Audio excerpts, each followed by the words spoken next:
Nothing's held back. And if you think this is the end of it, wait for more. And we do not shy away from the difficult stuff. Sometimes I want to shake people and say, if only you understood. So join me on Jubes & Kerr weeknights at 6 p.m, only on GB News, Britain's news channel.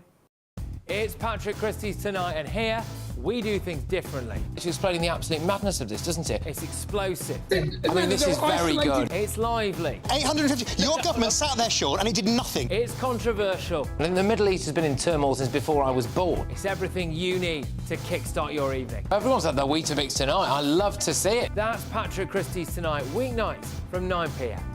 Only on GB News, the People's Channel, Britain's news channel. The royal family is an enduring symbol of tradition, unity and pride for Britain. At GB News, we celebrate what makes this country great. In our new royal newsletter series, you can join me, Cameron Walker, for Inside the Palace, an exclusive look every week that takes you beyond the gates and brings you the very latest from those at the heart of the monarchy. Never miss a royal moment again. Sign up now. Go to gbnews.com/royal newsletter and get the latest straight to your inbox.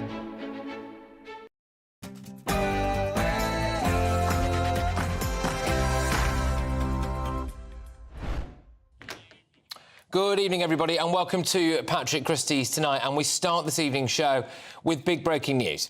The King has been in hospital today after he suffered an adverse reaction to his cancer treatment.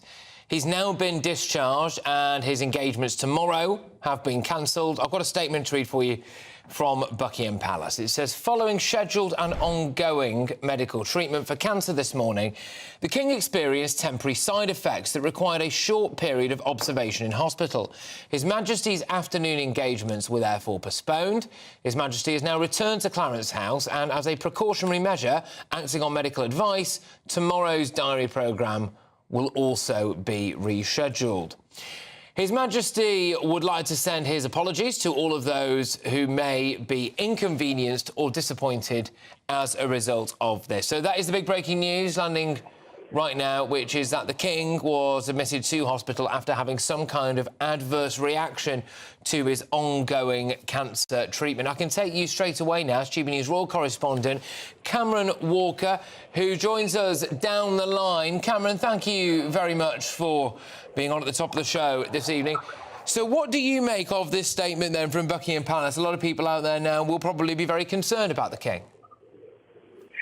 Absolutely, Patrick. Of course, this news comes as a bit of a surprise. We were understood that the King was undergoing a weekly schedule of cancer treatment, so was carrying out a very full programme of public engagement, but clearly this has had to have stopped for the time being. Clearly, the situation was serious enough that His Majesty had to be taken from his private residence of Clarence House to go to hospital for a period of observation, as they describe it. And not only that, Patrick, all of his engagements tomorrow, which was scheduled to be in Birmingham, have been cancelled as well. Now, I was with the Prince of Wales today in Aberdeen, and he didn't cancel his engagement. And Her Majesty the Queen didn't cancel hers either, which suggests there was no immediate cause for alarm when it came to His Majesty's health.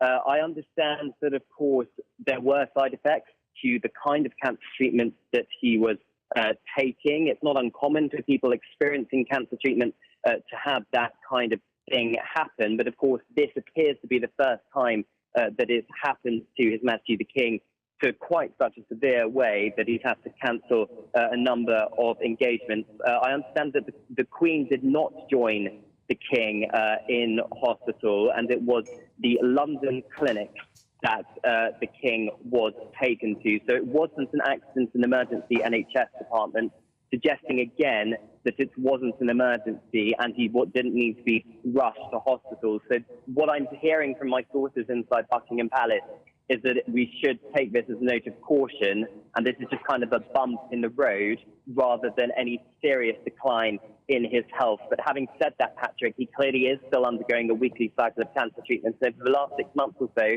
he has been incredibly busy with trips to Australia and Samoa and carrying out a number of engagements a day. And of course, I think this is going to be a reminder for everyone that the King still has cancer and is still undergoing treatment, and clearly it's not a completely smooth road to recovery.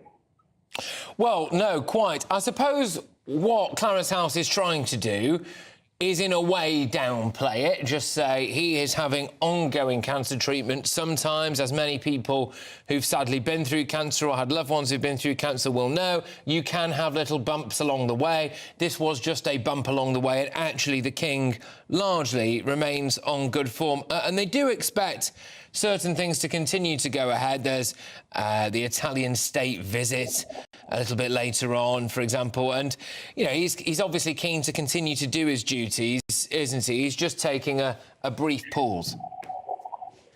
Yeah, absolutely, Patrick. I don't think the palace or his doctors are anticipating any kind of huge changes to his programme, but obviously because his reaction was serious enough to go to hospital, just as a precautionary measure, all of his engagements in Birmingham tomorrow have been cancelled. It is possible, I suspect, that there will be some elements of his programme over the next few weeks which may have to be adapted. But in terms of the Italian state visit, as you point out, Patrick, we are expecting that to still go ahead. Of course, the Vatican state visit, which was happening at the same time, has already been canned because of the Pope's health. So that's been postponed already. But we do expect, of course, there to be no major developments over the next couple of days or weeks. We're not expecting what they would describe as a running commentary of the King's medical health or updates. As I said, the King has returned to Clarence House, suggesting so he's not an inpatient. It's not serious enough that he has to stay overnight in the hospital. But clearly, it is a bit of a serious situation if he has ended up in hospital. But of course, it's a bump in the road. It is easy to forget that the King is 76 years old. I think because he has actually been looking quite well recently and we've seen him out and about doing a variety of different engagements both at home and abroad, you've actually forgotten the fact that he is recovering from cancer. And, you know, this is just one of those things, supposedly, and we're just going to have to watch this space. But to be honest with you, they could probably have just not told us about this, really, when you think about it. I mean, we wouldn't have really had any way of knowing that the King had just been to the London clinic. So I suppose, does this, in a sense, reveal that King Charles wants to take a very different approach to personal health matters than perhaps his late mother? Well, I think that's part of it, Patrick. You're right. The King is far more open than his mother was about his health. He first told us about his enlarged prostate, which clearly had a surge of NHS website visits, helping a lot of men in his situation. And then, of course, he was open about his cancer diagnosis as well. But I suspect the reason they have told us as to why he's gone to hospital today and it wasn't kind of a secret visit is because he did have those 4 events scheduled in Birmingham for tomorrow. So us as journalists were expecting to go with him on these engagements, and if Buckingham Palace suddenly said to us, I'm sorry, they're all cancelled, we're clearly going to ask why. And they'll be backed into a corner. And, of course, if they say nothing, it creates that void, doesn't it? As we saw, perhaps, with the Princess of Wales and the hashtag Where is Kate Middleton this time last year. That void can create awful speculation, particularly on social media. So by being open and transparent and saying exactly what has happened, he's gone to hospital as a precautionary measure. He had a bad reaction to his cancer treatment, but he's now back home, he's on the mend, and it's a bump in the road. Then it kind of shuts down any need for that kind of social media speculation. Indeed. Cameron, look, thank you very, very much. Tremendous to have you at the top of the show. That is our royal correspondent, Cameron Walker there, who was joining us down the line. If you are just joining us now, I'll reiterate a couple of things. The breaking news that was embargoed until just 7 minutes ago is that King Charles was admitted to hospital after having an adverse reaction to his cancer treatment. He is, we are told now, back at Clarence House, where he remains, quotes, in good form and in good spirits, and he's continuing to work on state papers and make calls from his study. He has, however, cancelled any royal engagements for tomorrow. I'm just going to bring in now the editor-at-large at the Mail on Sunday, Charlotte Griffith. Charlotte, thank you very, very much. Clarence House very keen to play this down. How concerned are you here when you see this breaking news about the King's health? I'd say I was really concerned. And like you, my first thought was, if this wasn't a big deal, why did they tell us about it? And I think what Cameron said is right, that there is this problem with filling the void sometimes. But I do think it's quite unusual to save this information for 9 p.m. and have it under embargo. It does make me think that, they are getting ahead of it. They're trying to calm us down and say it's just a bump in the road. But it is a little bit alarming because, don't forget, we don't know what cancer treatment he is having. So there is still a little bit of mystery there. And in that mystery, as Cameron says, sometimes there's a little bit of worry. Yeah, there is really. And it looked as though Camilla didn't go with him. I just think it's quite easy to forget the fact that he is actually 76 years old and struggling through cancer. Many people his age wouldn't be doing anything like the work that he is. They would just be resting and having their primary focus of cancer recovery. I mean, this is him ultimately doing his duty, isn't it? Yeah, I'm still astonished about the fact that he went to Australia last year in the middle of his cancer treatment. I mean, this is a man who is, as we know, a workaholic, because Camilla says so the whole time. But to actually travel to Australia and do a lot of the work he does, despite what he's going through, is amazing. And I do think you're right. We forget that this is a man going through cancer treatment on, I think it's a weekly basis. And, as the months have gone on and he shakes more and more hands, he's often meeting people inside, whereas he used to meet people outside. You just sort of forget that he's kind of got a slightly suppressed immune system and he's not always in the best of health. Yeah, I've just got another little statement here from the palace. So it says this: His Majesty was due to receive credentials from the ambassadors of 3 different nations this afternoon. Tomorrow, he was due to undertake 4 public engagements in Birmingham and is greatly disappointed to be missing them on this occasion. He very much hopes that they can be rescheduled in due course and offers his deepest apologies to all of those who had worked so hard to make the planned visit possible. There was clearly a moment of real urgency today, I think, Charlotte, reading between the lines here. There was a moment where they thought, oh, gosh, he's really going to have to go into hospital, into that London clinic. And, it's I think very concerning for many people, really. Yes, I imagine they won't have been sure that he was going to get discharged, of course, when he initially went in. I'm surprised that they didn't keep him in overnight, because I know they do have, as they say, an abundance of caution when it comes to the royal family's health. And so they, of course, had to clear the schedule. And even though he's back at home, I do think that it's a lot of planning that would have gone into tomorrow's events. And he'll be keenly aware that he really ought to be there. But, that's in his mind. That's how Charles thinks. I really ought to be there. But, of course, what he really should be doing, and Camilla will be telling him, is he needs to be resting for as long as possible. Well, indeed. Now, what's the setup like back at Clarence House? I mean, presumably he's got a full medical team there. Presumably they can turn that into some kind of medical facility if they wish to. Well, there's no doubt that there's plenty of room. I mean, it's not as big as Buckingham Palace, but it's a very spacious place to live. And the reason why he does come to London, which is not his preferred place to rest and recuperate, is because it's close to, obviously, the hospitals and his doctors and where he gets his cancer treatment. So I'm sure they can set up a sort of nurses' station there, should they wish to. Yeah, indeed. And we'll have to wait and see if there are any more updates. But I will just say that Clarence House have issued another statement just saying that since this is not a major development, as they put it, we are not anticipating any further updates on His Majesty's health, but will advise on any minor alterations to next week's diary that may be required in due course. Just again, Charlotte, on this, why do you think they felt the need to actually put this out there? Do you think it was that they just didn't want it to be leaked? They didn't want someone from the London clinic to come out and say that the King had been in and for people to get more worried? I do think that this is the lesson learned from the Catherine cancer diagnosis, where in the void of information, the conspiracy theories and the online speculation went crazy. So they're trying to get ahead of it and, they're trying to play it down. I have to say, issuing a statement and then another statement and then predicting sort of small changes in this diary next week, I think, for me, it feels a little bit like they're, protesting too much, or they're worrying about it a little bit too much. If it was a very, very minor incident, they'd just say, look, you'll see him again next week, no big deal. So I think maybe they're trying to overmanage the situation, actually, in this case, possibly having been really badly stung by what happened with Catherine last year. OK, well, Charlotte, can I just say a massive thank you? Great to have you on the show. Charlotte Griffiths, though, is the editor-at-large at The Mail on Sunday.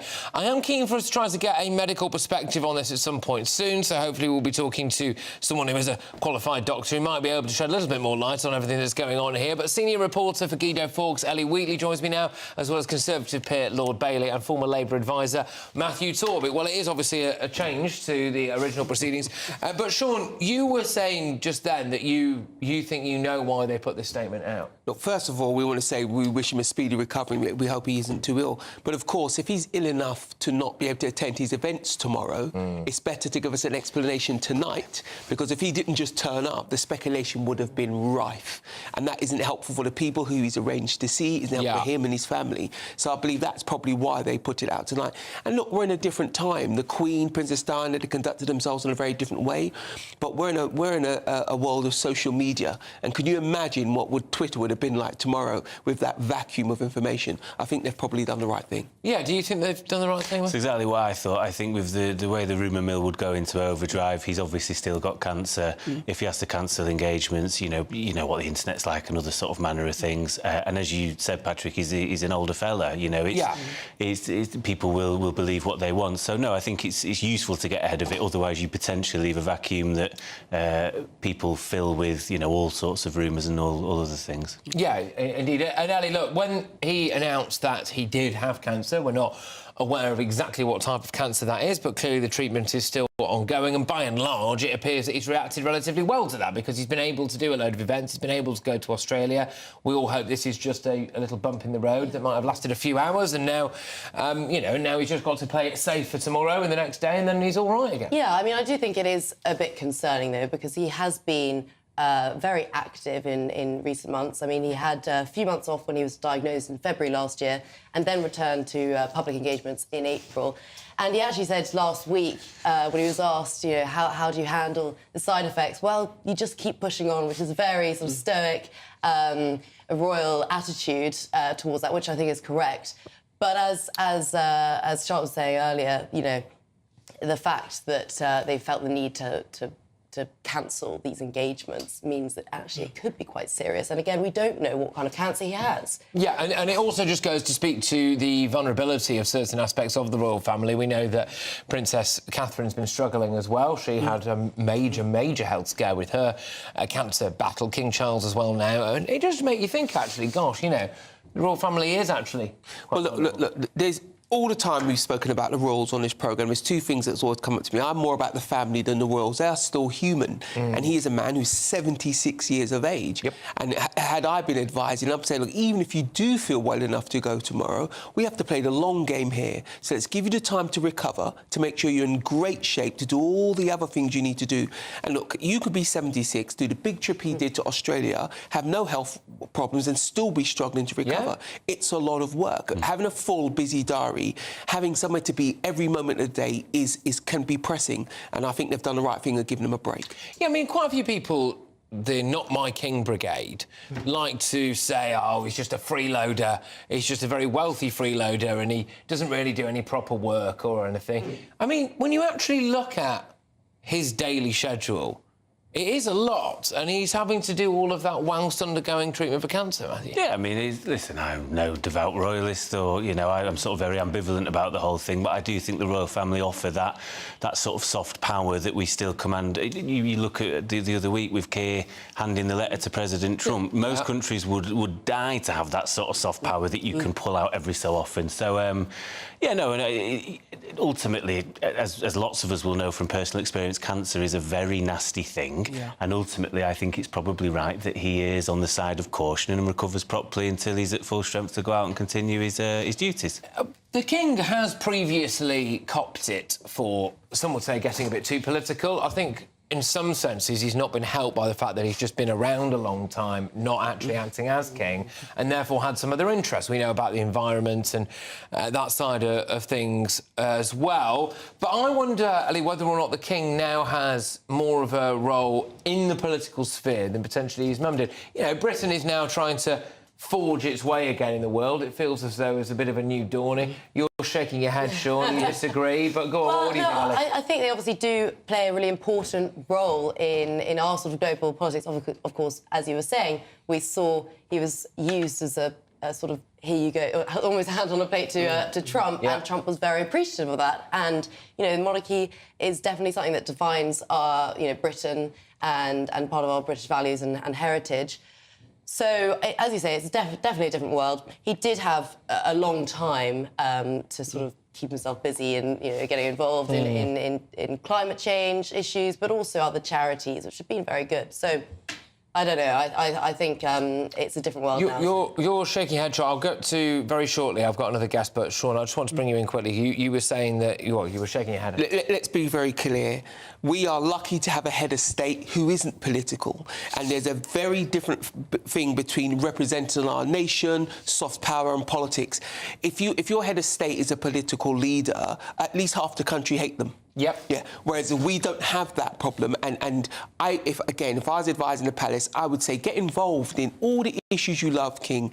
Everything can be done from a non-political point of view, but at all costs, avoid politics, because you'll have as many people hate you as love you. Politics is difficult. It's very hard to get it right for enough people for it to be impactful. Don't do it. OK, well, let's welcome Helena Chard now, royal broadcaster. Helena, thank you very much for joining us this evening, especially at short notice. Again, just in case people are turning on their television sets for the first time this evening, the news is that King Charles was admitted to hospital earlier on today, the London clinic, in relation to something that took place as a result of his cancer treatment, a reaction to it. He's now been discharged and seems to be, quote, in good spirits and dealing with official documents.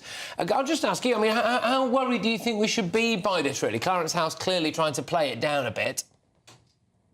I think, you know, we're surprised, and of course we're worried.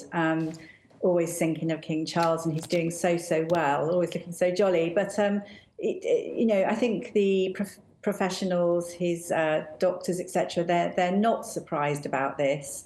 In general, he's going through treatment, and there's always going to be a few back steps along the way. I think he's really apologetic and feeling quite embarrassed having to cancel quite last moment. But I think it's expected, and I think that the fact that it's sort of very raw, isn't it, and authentic, being able to be honest about what's happening and telling us, really assuring us as well that he is okay. And this is really part of the process. We know that he's going through cancer treatment, and so this is the norm. Yeah. He looks so much better than he did, and we know that he loves meeting the people. I've been with him recently on jobs, and he is really. Well, could you talk to me a little bit about that, please, Helena? So you've been with him recently. What kind of spirits was he in? Could you? Did you get a sense anything was wrong at all, apart from the obvious? Not at all. He is more relaxed than I think I've ever seen him. Really enjoys the people, talking to people in the crowds as well. People, you know, sharing their love, saying they love him, almost wanting to cuddle him, and he's just so warm with everybody, and really taken a genuine interest in people. I just see a really positive, strong side to him. But we've got to be real about this. You know, he's 76. He's undergoing cancer treatment.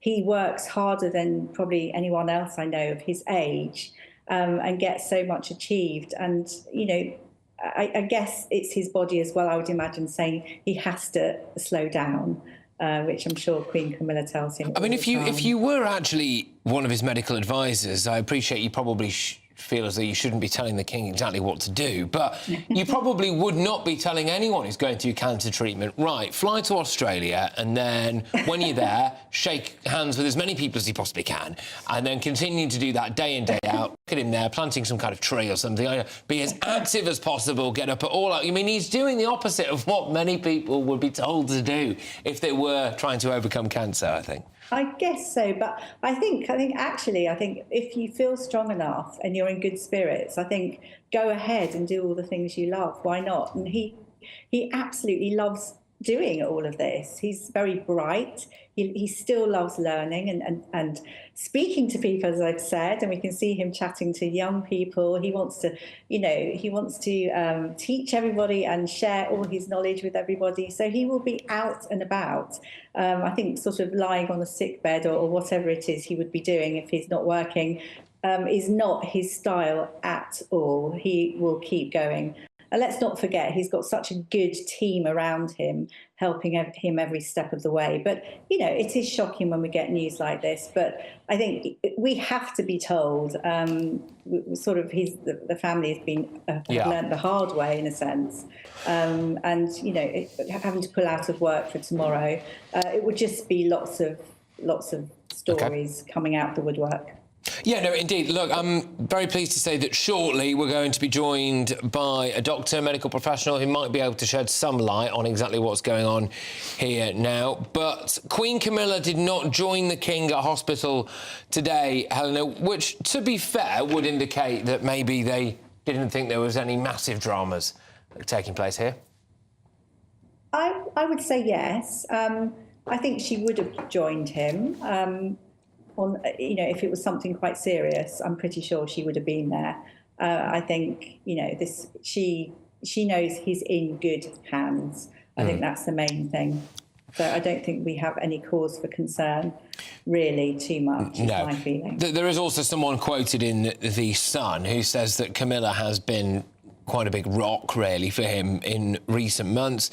The source says her natural warmth, resilience and sense of humour, as I'm sure any patient will tell you, is a wonderful thing to have. Of course, it's been a stressful year for Her Majesty too, but there was never a sense of despondency, only a determination that they would get through this. And look, when you get someone who's been diagnosed with something as awful as cancer, there is, unfortunately, something very relatable about that, because almost every single person's family in the UK will have had some kind of cancer battle at some stage. So we can all relate to that. And then you see the King out and about continuing trying to do the stiff upper lip things, then I think it is relatable for a lot of people out there. We do like to feel led at times, don't we? And the King is leading from the front in that sense. But thank you very much, Helena. Tremendous to have you on the show. Much appreciated. It's royal broadcaster Helena Chard there. Well, before we go to the medical professional for hopefully a little bit more info about what we understand may or may not have happened to the King today, let's just check back in with GB News royal correspondent Cameron Walker for the latest. Cameron, thank you again.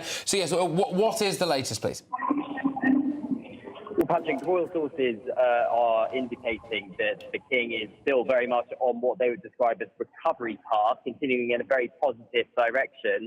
But of course, we can't get away from the obvious, which is the fact that the King did indeed go to hospital. It was a reaction to whatever cancer treatment he's on. And as we've been saying for the last half an hour, A, we don't know what cancer he has, and B, we don't know what kind of treatment he is having. And that is something Buckingham Palace will not be disclosing, because obviously the King, although he is head of state, does have a right to privacy.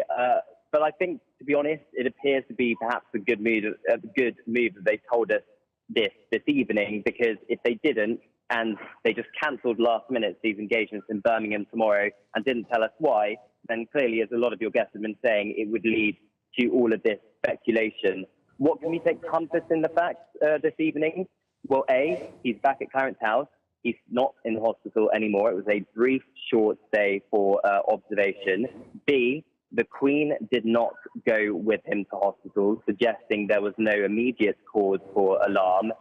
C, the Prince of Wales was in Aberdeen today for his homelessness initiative, and I was there covering those engagements, and there was no indication that I could see from the Prince of Wales that he was in any way concerned as well. And it was just last night, Patrick, that we last saw the King inside Buckingham Palace hosting a reception alongside the Queen for local journalists, regional journalists from across the United Kingdom. And in those pictures, I wasn't there, but in those pictures and that video footage, he seems in very good spirits. And the last time I saw him in person, which can't have been much more than a week ago, he appeared pretty well. And he has been continuing a full diary with so many engagements every day. And it's not just the public ones you see. As we heard from a palace spokesperson saying His Majesty was due to receive credentials from the ambassadors of 3 different nations this afternoon. It's all of that behind-the-scenes work, that soft power that he does without kind of fanfare or pictures that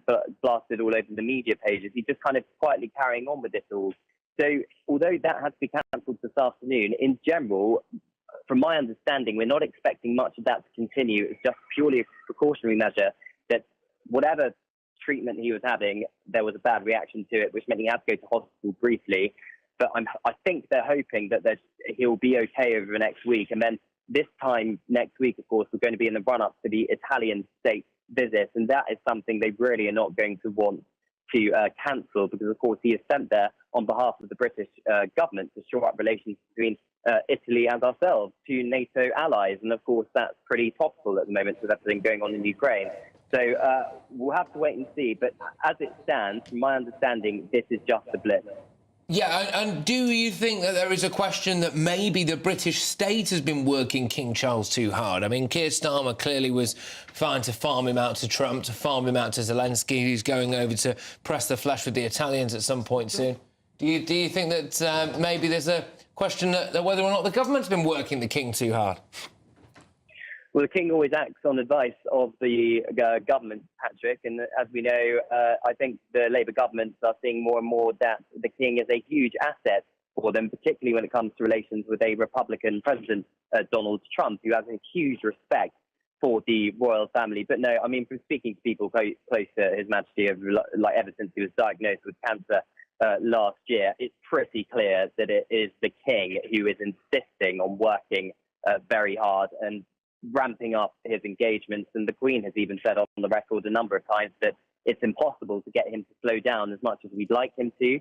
I think he paused his cancer treatment, as far as I'm aware, when he was in Australia and Samoa 6 months ago, which the doctors signed off on, again showing that there was some kind of progress with his recovery. But clearly on medical advice, the King has decided to take it this evening and A, go to hospital, and then B, cancel engagements tomorrow. So maybe this could be a bit of a wake-up call for the King, but he does need to take it easy if he wants to prioritise these big, incredibly important engagements, such as the diplomatic soft power which he has when it comes to outward state visits to Italy and the like.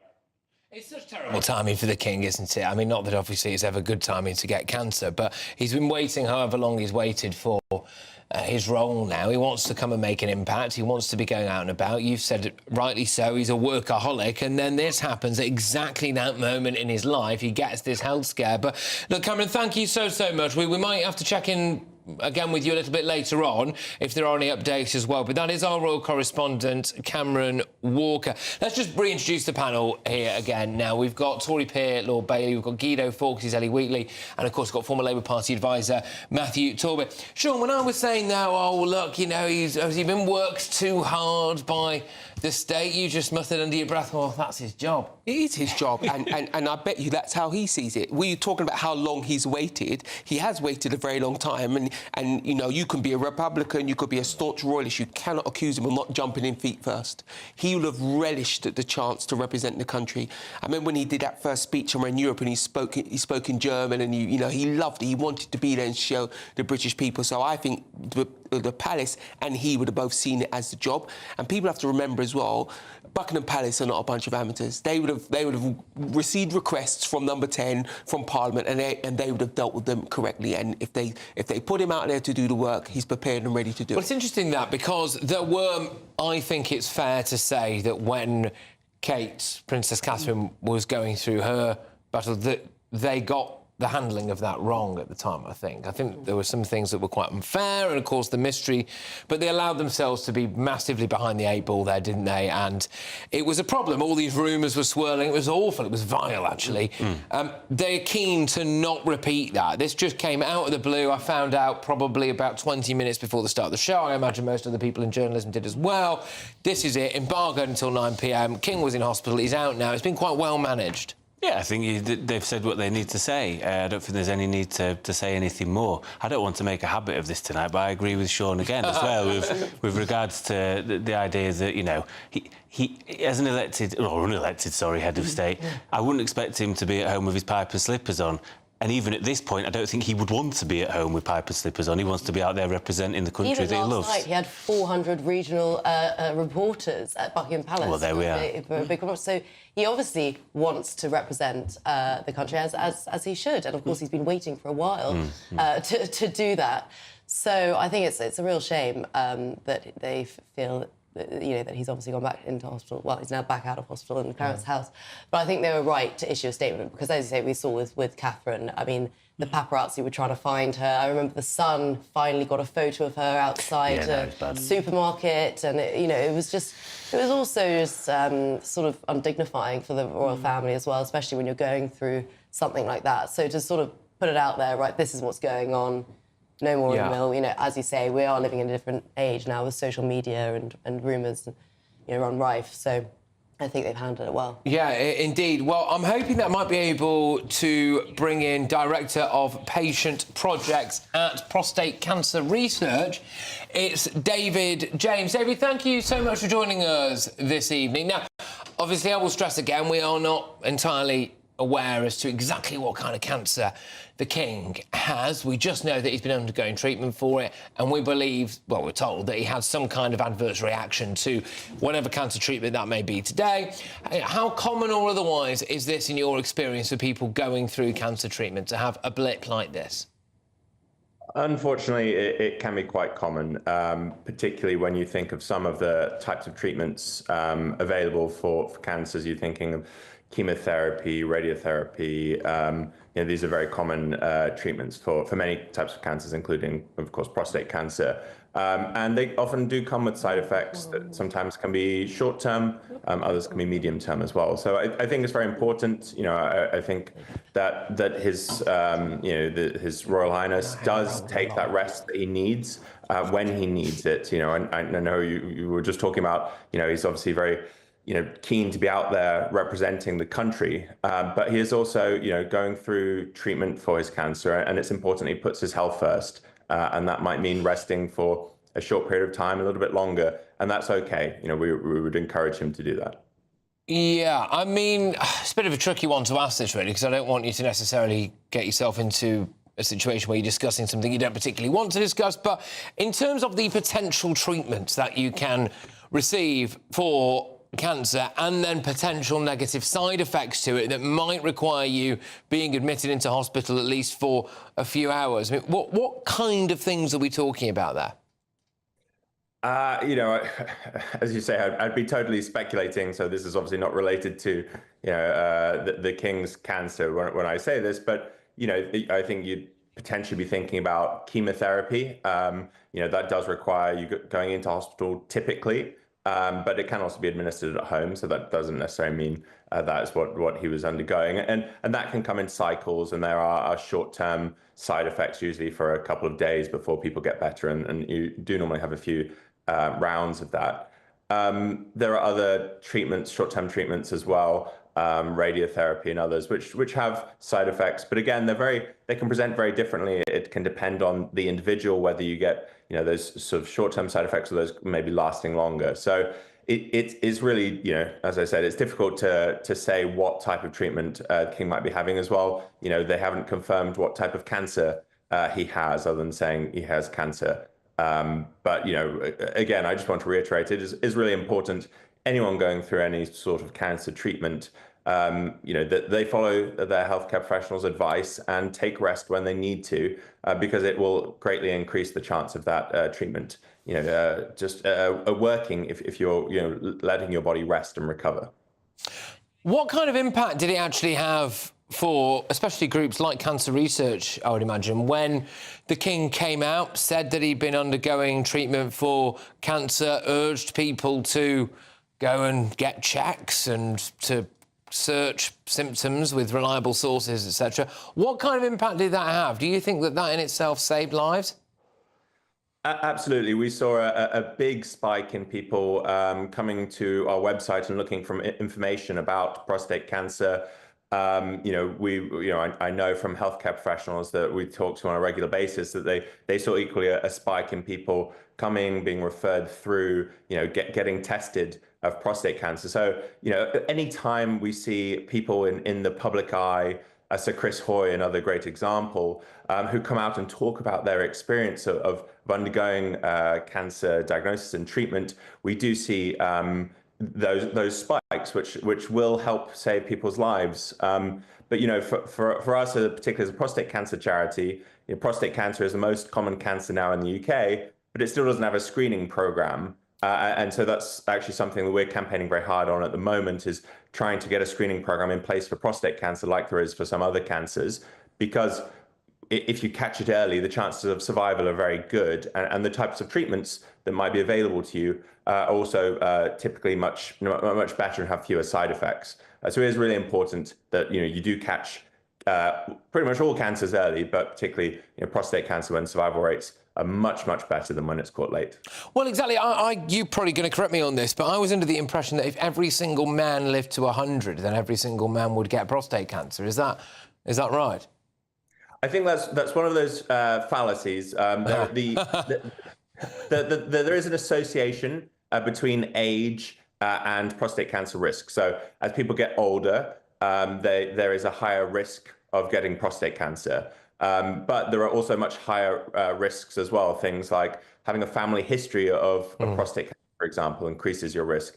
Being of Black ethnicity increases your risk compared to the general population. So there are many other risk factors at play, and it is not just simply age. And whilst there might be some, as you do get older, right, the chances of it being in your prostate does increase. I think it is one of those things that is often said, and actually I think undermines when people are diagnosed with prostate cancer. It sort of makes it seem quite flippant. Oh, well, everyone has it if they died at 100, right? Yes. There are many people who have very aggressive types of prostate cancer that can kill them very quickly, and we can't forget that. And when thinking about prostate cancer as a disease. Absolutely. Well, David, thank you very much for joining us, and thank you for everything that you do and your colleagues do at Prostate Cancer Research as well. That is David James there, who is the Director of Patient Projects at Prostate Cancer UK. Right, we're joined now by royal commentator Angela Levin. Angela, thank you so much. It's tremendous to have you on the show. Great to see you again. Sorry that we're talking under these circumstances, but just first off, what do you make of that news today, then? The embargo story landed at 9 p.m. that the King had been admitted to hospital. He's got to cancel his engagements tomorrow. Clarence House trying to say, look, this is just a little hiccup. Really, everything's still OK.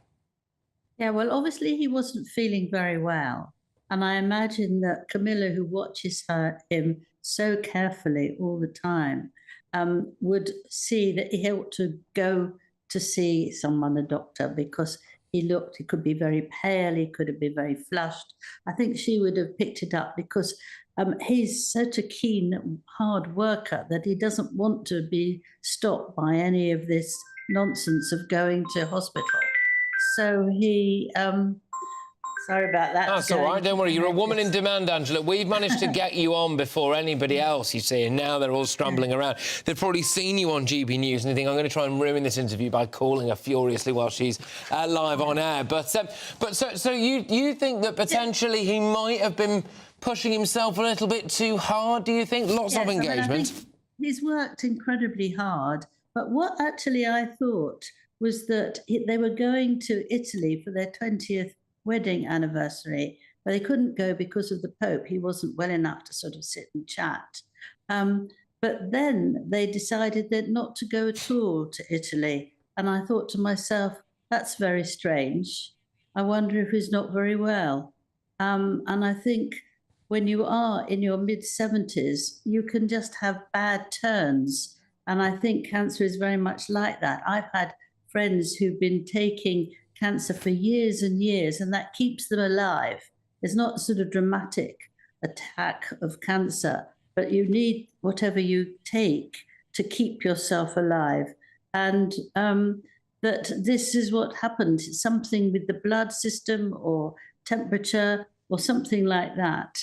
And I think the way that if you catch it very, very quickly, then you have a much better stand on... Well, exactly. And Angela, one would assume that he's got the best medical care in the country. If he doesn't have that, he absolutely should have. He's the king, and you would have thought that he's got people observing him, not just Camilla, but other medical professionals at Clarence House. And then you've got the London clinic that he's been receiving treatment at, that he can go to as well straight away. So, really, I think we should be focused on that. They all know him very well, don't they? They all know him very well. And they can see how he's reacting. They can look at his body and see and take their instruments, and they will know. And I think that really helps them. And I think just you can feel very frightened by something that makes you feel very unwell. And if you go to the hospital and come back so quickly, I thought he would be kept overnight, actually. But if they're allowing him to come back quickly, he can't be that bad. And I hope that they've reassorted the things that they need, and that he will be all right. But I think he will have a very quiet few days, and yes, it's a very good thing to do. I'll just confirm as well, this is, again, in some of the briefing notes that we'd received here, which is that the king is not going to go to the Vatican, he's not going to meet the Pope for a variety of different reasons, of course, but they are, as it stands, still planning on going to Italy, apparently. So we'll have to wait and see if that happens. But at the moment, they are saying that they are at least still planning on it. I do wonder, though, Angela, whether or not we remind ourselves on days like this, at moments like this, that the king is actually 76 years old, undergoing cancer treatment, and it has an area of vulnerability there. That potentially some of the other stresses in his life he could probably do without. We've seen Harry and Meghan back in the news in the last couple of weeks, haven't we? I just wonder whether or not that might be... do you think we're any closer to burying the hatchet there?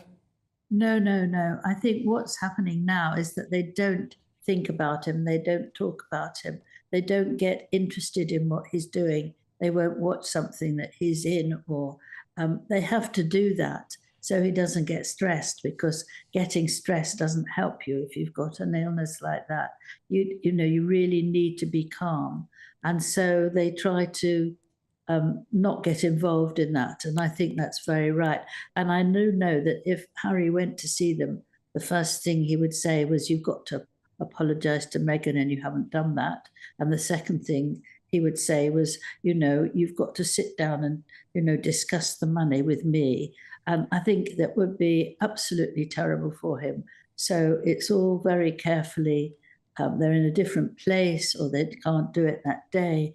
And I think he's looking after himself. And I think that's quite right, absolutely quite right. I think he would see William and Catherine as much as possible, because he particularly has a very good bond with Catherine. He used to go and see her in his dressing gown when they were both in the same hospital. And to know that the person with you knows what it feels like and knows the scare of the whole thing, whereas someone who hasn't had it, although you can say, oh, I'm so sorry, but actually if you've got it or you've had it, you really understand what it's like. And so those two, Catherine and the king, are very close, and I think she will go and see how he is, and that's very, very lovely about the family now. That they go because they like each other, not because they want to shout. Well, that's a good point to end on. Angela, thank you so much. Tremendous to see you. It's Angela Levin there, he's royal commentator, and we'll talk to you again very, very soon, Angela. So you take care. All the very best. I'll just reintroduce my panel here now. So we've got Lord Bailey, Conservative peer, Matthew Talbot, ex-Labour Party advisor, Ellie Wheatley as well, Guido Fawkes, reporter extraordinaire. Sean, what do you make about what we've heard here so far, really? This is breaking news, by the way, this evening. Again, if you are just joining us, the King has now been discharged, thankfully, from hospital, the London clinic. He had some kind of reaction, as we understand it, to cancer treatment. It must have happened quite quickly, because he was doing an event last night, as Ellie was saying, and he seemed in fine fettle. Look, when I first heard the news, again, I was worried for his health. For me, he's a grandparent. And, you know, if one of your grandparents is ill, you'd be concerned about all that. And I just think we have to remember he's 76 years of age. He has a punishing schedule. He's recovering from cancer. He was doing very, very well, and let's hope he still is doing very well. But it isn't an amazing, out of the ordinary surprise for someone of his advanced age in his position to maybe suffer a little wobble from time to time. I think the announcement was the right thing to do. I think taking a break was the right thing to do as well. We'll all have to just wait and see what happens next. It's interesting. Look, we're seeing on our screen there Keir Starmer alongside the King. Now, I could be wrong about this, and it was tricky because, of course, towards the end of the Queen's life, she was obviously very old, very ill, and for a good period of that, actually, at Balmoral, wasn't she? But it does appear to me that the King has done more public engagements. We're seeing him with the Prime Minister quite a bit recently, I think. Do you think there's anything to that? I don't know. It could be, you know, we probably shouldn't speculate, but it could be something minor. I always remember when relatives of mine had cancer and they were terrified about being around anybody that might be unwell because it does horrible things to your immune system and weakens it. If he's been in rooms of people all around the world and someone's got a cold, it might have just knocked him backwards, and, you know, it is worth taking that time out. As Sean says, it's a very punishing schedule. He's obviously been dying to get into it, and therefore that's why he's putting himself through. But yeah, no, listen, he's an old fella. He probably deserves a bit of a break, get himself right, and he'll no doubt be back out there before long. Ellie, what do you make of the way that Keir Starmer has been teaming up with the King? So was the house building event. There's been quite a few bits and bobs. I mean, it's funny because back when Starmer was younger, he was calling for to abolish the monarchy, and now suddenly they're best friends. Hey, listen, we've all been there, all right. We've all been there in our youth. To be fair, you know, he's understood that actually the majority of this country and other countries love our monarchy, and it's part of our it's part of his firepower. It is, and of course he's been very helpful in relations with Donald Trump, and I think he's noticed that as well. And so, you know, they're sort of using each other in a helpful way to for the better of this country. So I mean, it's good. I don't necessarily think it's because King Charles is ill that they've been doing so many public engagements, but also it is understood that the reaction that King Charles had is not uncommon at all. So, you know, and the fact that he's going to hopefully go to Italy in the week after next suggests that actually... Is that when it is? Sorry, because I couldn't quite figure out in my briefing notes there. So it's the week after next. Yeah. So, well, look, that'll be a statement, won't it? If he is there and, you know, this is just a little bump in the road, and again, it could actually be something that proves to be quite inspirational for people. They are seeing a man there working with a punishing schedule, going out, you know, overcoming, hopefully, a cancer diagnosis and, you know, spending a few hours in hospital, telling us all about it and cracking on. Yeah, look, if one is to be slightly cynical, if you're the Prime Minister of this country, there's a point where you're beyond the politics. And when Starmer went to America, I don't care who you voted for, we want him to succeed. And as Prime Minister, he has a certain tools in his toolbox. He has his cabinet, he has our finances, and one of those tools is the King. And if the King is prepared to stand beside Starmer or offer a meeting, a state visit, that will benefit the whole country. More power to his elbow and our collective elbow. So that should happen. Particularly with Trump, who loves the monarchy. Exactly. Absolutely. Absolutely great thing. Absolutely. And I think what's happened where he's been with Starmer one or two times is the fact that he happens to be doing something that Starmer's doing something that the King's interested in, and Number 10 are not silly. They're like, well, we can elevate this, it'll get more in the press, it'll remove some of the politics, and we can have a conversation about actually delivering for the country. So, look, he's done those things. I don't think he's been overly political, and like I said at the very top of the show, whatever the monarchy do, they must avoid politics because it is a dirty game. And I think being seen with Starmer is absolutely fine as long as it's something that benefits the country and that the palace can guarantee doesn't look political. He's obviously been trying to toe the line of national unity. He last night released a statement, or said when he was at this event for regional journalists, some of you, I'm paraphrasing here, he says, some of you do great work, you don't always get everything right all the time, but it's good to give more of a showing to the things that unite us as opposed to divide us, he said.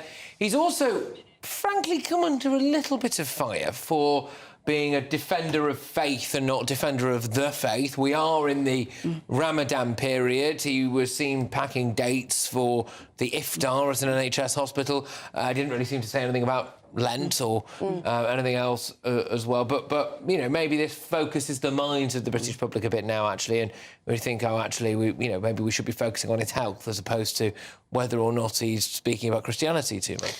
Yeah, probably. I think that's going to be at the forefront of most people's minds, that he recovers and he's back out there. I think also that's probably where the head of state has a very important role to play, because I mean, for many years now, we have seemed so much more of a divided nation than we ever have, potentially. And therefore, if you have somebody that can hopefully bring people together of all stripes and say, look, you know, we're much better as a united country, particularly as the world gets more fractious and, you know, not to panic people, but it seems like war is sort of more inevitable than ever before. You know, more power to his elbow, as Sean says, that, you know, let him get cracking on with that. I think that's a great thing. He's got a big few years ahead, I think. He's got a big few years ahead. We're ruining your show by getting on so. but this is a topic we don't need a massive. I've got to say, what he said to the press is important. There's no doubt in anybody's mind that we're at each other's throats in a way we haven't been for a very long time. The press have been the chief arbiter of that, I would suggest, and for the King to gently chide them on that, I think will be widely respected. And this business about defenders of the faith or not, be you a Christian or not, this is a Christian-based country. Our legal system is based on those things, and he should be a defender of the faith, because that doesn't stop him being a friend to every faith. And actually, people of faith always take you seriously if you have your own faith. They don't see it they don't see it as a fight against it. And ironically, particularly Muslim people, they like you to have your faith, and they'll have theirs. But right just now, the King has had a good start, I think, to being king, but we keep comparing him to the Queen, the late Queen Elizabeth II, but she had decades and decades and decades of practice. So I think actually he started very well, and he'll get better and better and better. And again, Camilla is somebody who, over the last however many decades, has taken her fair share of criticism, perhaps some of it fairly, actually. But now she does appear to be very much his rock and the perfect woman for that role. I think also the spotlight's turning on Prince William and Princess Kate, because they are sort of stepping up a little bit. Obviously, she's now in remission. She's finished her own cancer treatment, fortunately, and I think it's going well so far, from what I can understand. But they're doing more and more public engagements, and actually they're quite popular. You know, they're a sort of young, attractive, good-looking couple who aren't actually they're not too politically involved, but they're very, you know, charity-based and they are enjoying that sort of role. So I think the spotlight will be on them now. Yeah, it will indeed. It will indeed. OK, well, thank you very much, my wonderful panel, and for all of my guests this hour. Again, if you're just joining us, the King has now, thankfully, been discharged from hospital. There was a little bit of a scare earlier today where he had some kind of reaction to his ongoing cancer treatment. He attended the London clinic on his own. Camilla stayed behind. He's cancelled a few royal duties tomorrow. They've said watch this space when it comes to things that might take place next week. He's still intending to go to Italy on a royal visit in a couple of weeks' time. They say that this is just a little bump in the road. It's not uncommon, and that we should all remain in good spirits. So I've got a lot more coming your way. We'll obviously be touching on this in the next hour, as well as many other stories that is making the news today. Stay tuned.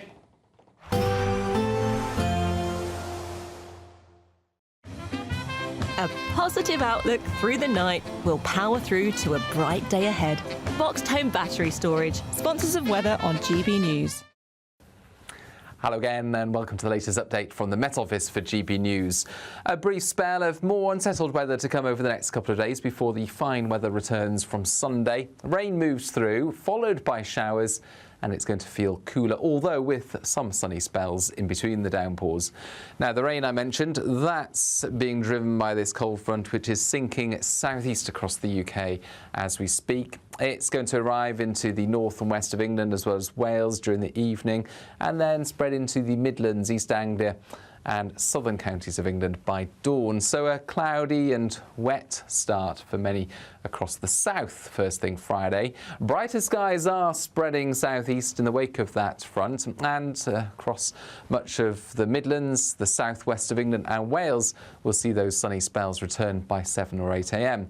But the rain will take a bit longer to clear from East Anglia and the southeast. Showers, though, quickly following, and those showers would be particularly lively across western Scotland, with the chance of hail and thunder, hill snow as well, because this air is a lot colder compared with the air that preceded the front. And we'll also see those showers to merge to give longer spells of rain across western Scotland, along with a gusty wind. All in all, it's going to feel disappointing in the northwest. But once the rain clears the southeast, after lunch, well, plenty of sunshine returns and showers will be few and far between across the south and southeast. 14 or 15 Celsius in the southeast, feeling a little cooler, not feeling quite as cold though as it will in the far northwest.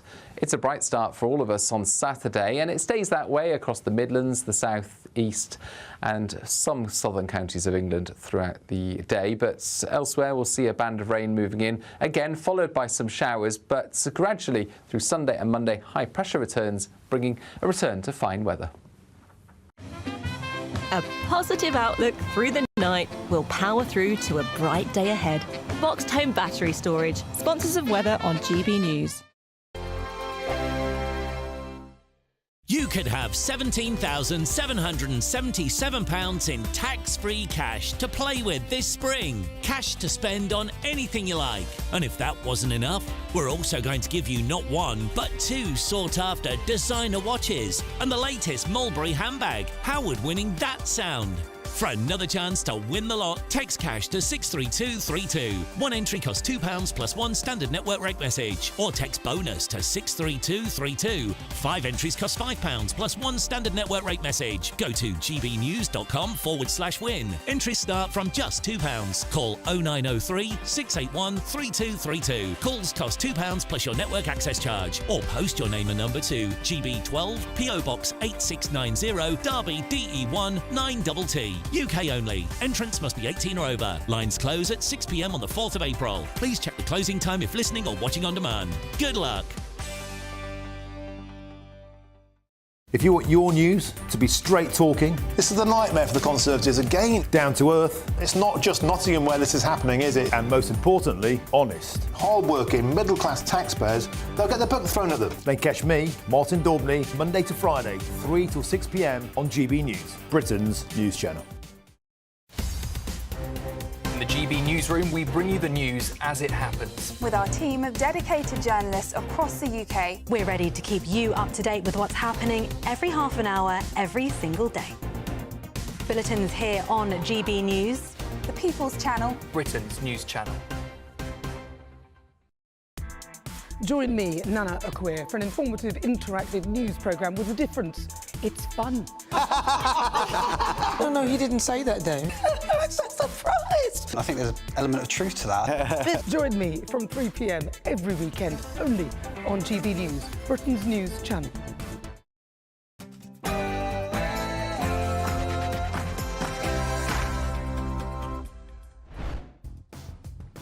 It's 10 p.m. I'm Patrick Christys. Tonight, that breaking news this evening. King Charles has been discharged now from hospital tonight after receiving care for side effects to his cancer treatment. All his engagements tomorrow cancelled. I will bring you the very latest on this developing story. But also tonight, the snowflake generation, free iPhones, iPads and pizza parties just for turning up to school.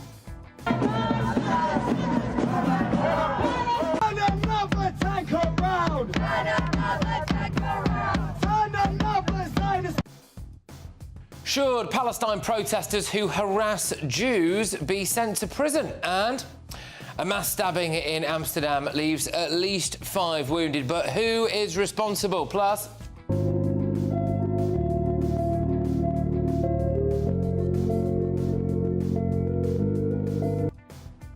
six people tragically lost their lives after a tourist submarine sinks in Egypt. And can you tell me what this shoplifter has got down his top? Hang on a sec. I want to put your handcuffs on you, right? You're under arrest. Suspicion of theft of shop, all right? Because, I mean, Christ, what you got in there? Cream eggs. Yes, but how many cream eggs? On my panel tonight, it's Guido Fawkes, Ellie Wheatley, Tory peer Lord Bailey, and former Labour Party advisor Matthew Torbett. And what's got this Congresswoman so worked up? Anybody else? Should the Defence Secretary... What country are you? Wait, what country are you from? The UK. Okay, we don't give a crap about your opinion. Oh, by the way, that goes on for quite a while, and I will play all of it to you. Get ready, Britain, here we go.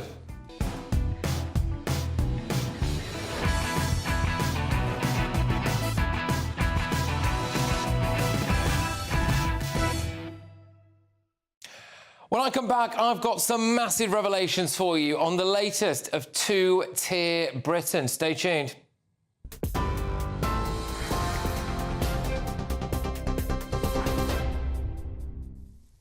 Very good evening to you from the newsroom. Back to Patrick very shortly. First, though, a look at the headlines tonight at 10. It is, of course, that breaking news leading tonight that the King is recovering at Clarence House after briefly being hospitalised with side effects from cancer treatment, according to a statement released earlier this evening by Buckingham Palace. A source close to the King says it was a precautionary measure and described the episode as a most minor bump in the road. King Charles has postponed engagements today and cancelled a trip to Birmingham tomorrow to prioritise recovery. His Majesty, now 76 years old, was diagnosed with cancer in February last year, but has continued public duties while receiving treatment. He is still expected to make a historic state visit to Italy in just 10 days' time. The Prime Minister says sanctions on Russia must be increased, not weakened, to force Putin to the negotiating table. Speaking in Paris today, Sir Keir Starmer accused the Russian president of playing for time and said hollow promises won't bring peace. He joined leaders from 30 countries for a summit co-hosted by France, pushing for tougher economic pressure and a framework for Ukrainian peace talks. Meanwhile, the French president warned a European force would respond if attacked by Moscow, while Russia says any deployment would risk a direct clash with NATO. The Chancellor is defending deep welfare cuts and Whitehall squeezes in her spring statement yesterday, measures that she says are vital to meet her non-negotiable fiscal rules. But with the OBR slashing growth forecasts and less than £9 billion in headroom left, critics say tax rises may be the only way that she stays on track. The Resolution Foundation is warning that lower-income households could lose £500 a year, while Labour is bracing for backlash with up to 250,000 people at risk of being pushed into poverty. Turning now to international news, and Australians are set to head to the polls on the 3rd of May, with Anthony Albanese kicking off a 5-week race for re-election. He's pitching his party's economic plans, including tax cuts and student debt relief, against opposition leader Peter Dutton's promise to slash immigration and government spending. Albanese is hoping to become the first Australian Labour Prime Minister in over 25 years to win a second term. The opposition, though, is targeting suburban voters hard hit by rising interest rates and prices. 6 people have died after a tourist submarine sank in Egypt's Red Sea, with 39 others rescued earlier today. Officials say the vessel went down near Hurghada in the morning, with reports it may have hit a reef and lost pressure. Among the dead are sadly 2 married doctors and 2 children. Passengers on board included tourists from Russia, India, Norway and from Sweden. It's now the second fatal incident in the Red Sea in just months. An investigation is now underway. And back here at home, up to 2,700 jobs are now at risk as British Steel in Scunthorpe is planning to shut its blast furnaces next year. The firm says the site is no longer financially viable, blaming tough market conditions and rising environmental costs. British Steel rejected a £500 million government package of support, just half of what it was expecting to help fund a £2 billion green transition. Unions, though, have called the move devastating and accused the firm of using workers as leverage in talks with ministers. The government, though, insists its offer was generous and is urging British Steel to think again. Those are the latest headlines. Another roundup from me in around an hour's time. Now, though, back to Patrick. For the very latest GB News direct to your smartphone, sign up to News Alerts by scanning the QR code or go to gbnews.com/alerts.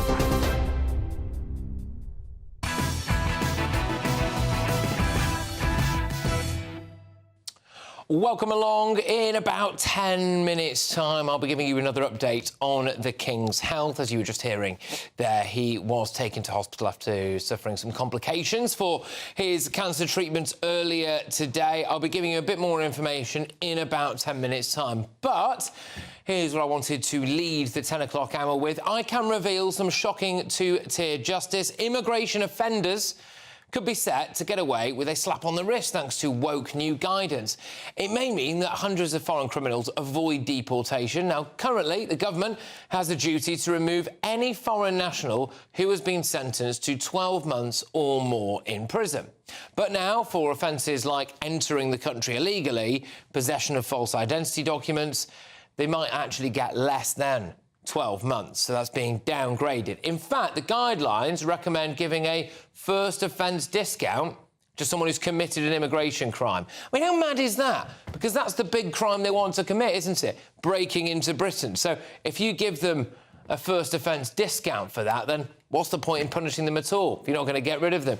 A first offence discount for illegally breaking into a country. I mean, frankly, we're not talking about nicking a library book here, are we? But it gets worse for all the talk about Labour smashing their gangs. Serious answer is to smash the gangs. We have to take those gangs down, to smash the gangs that are running this vile trade, to smash these gangs. Yeah. In reality, the Sentencing Council has said that people who help to bring illegals into Britain should no longer get a mandatory life sentence, rather just 10 to 16 years. So, again, it's saying one thing and then doing another, isn't it? Judges are told to read the Equal Treatment Bench book, which includes an outdated and criticised definition of Islamophobia, as well as making reference to some guidance from the Muslim Council of Britain. The book also bangs on about how Germany and France take more asylum seekers than we do. So what's the implication there, then, that we should be doing a bit more for people like this, is it? A Kosovan cocaine dealer.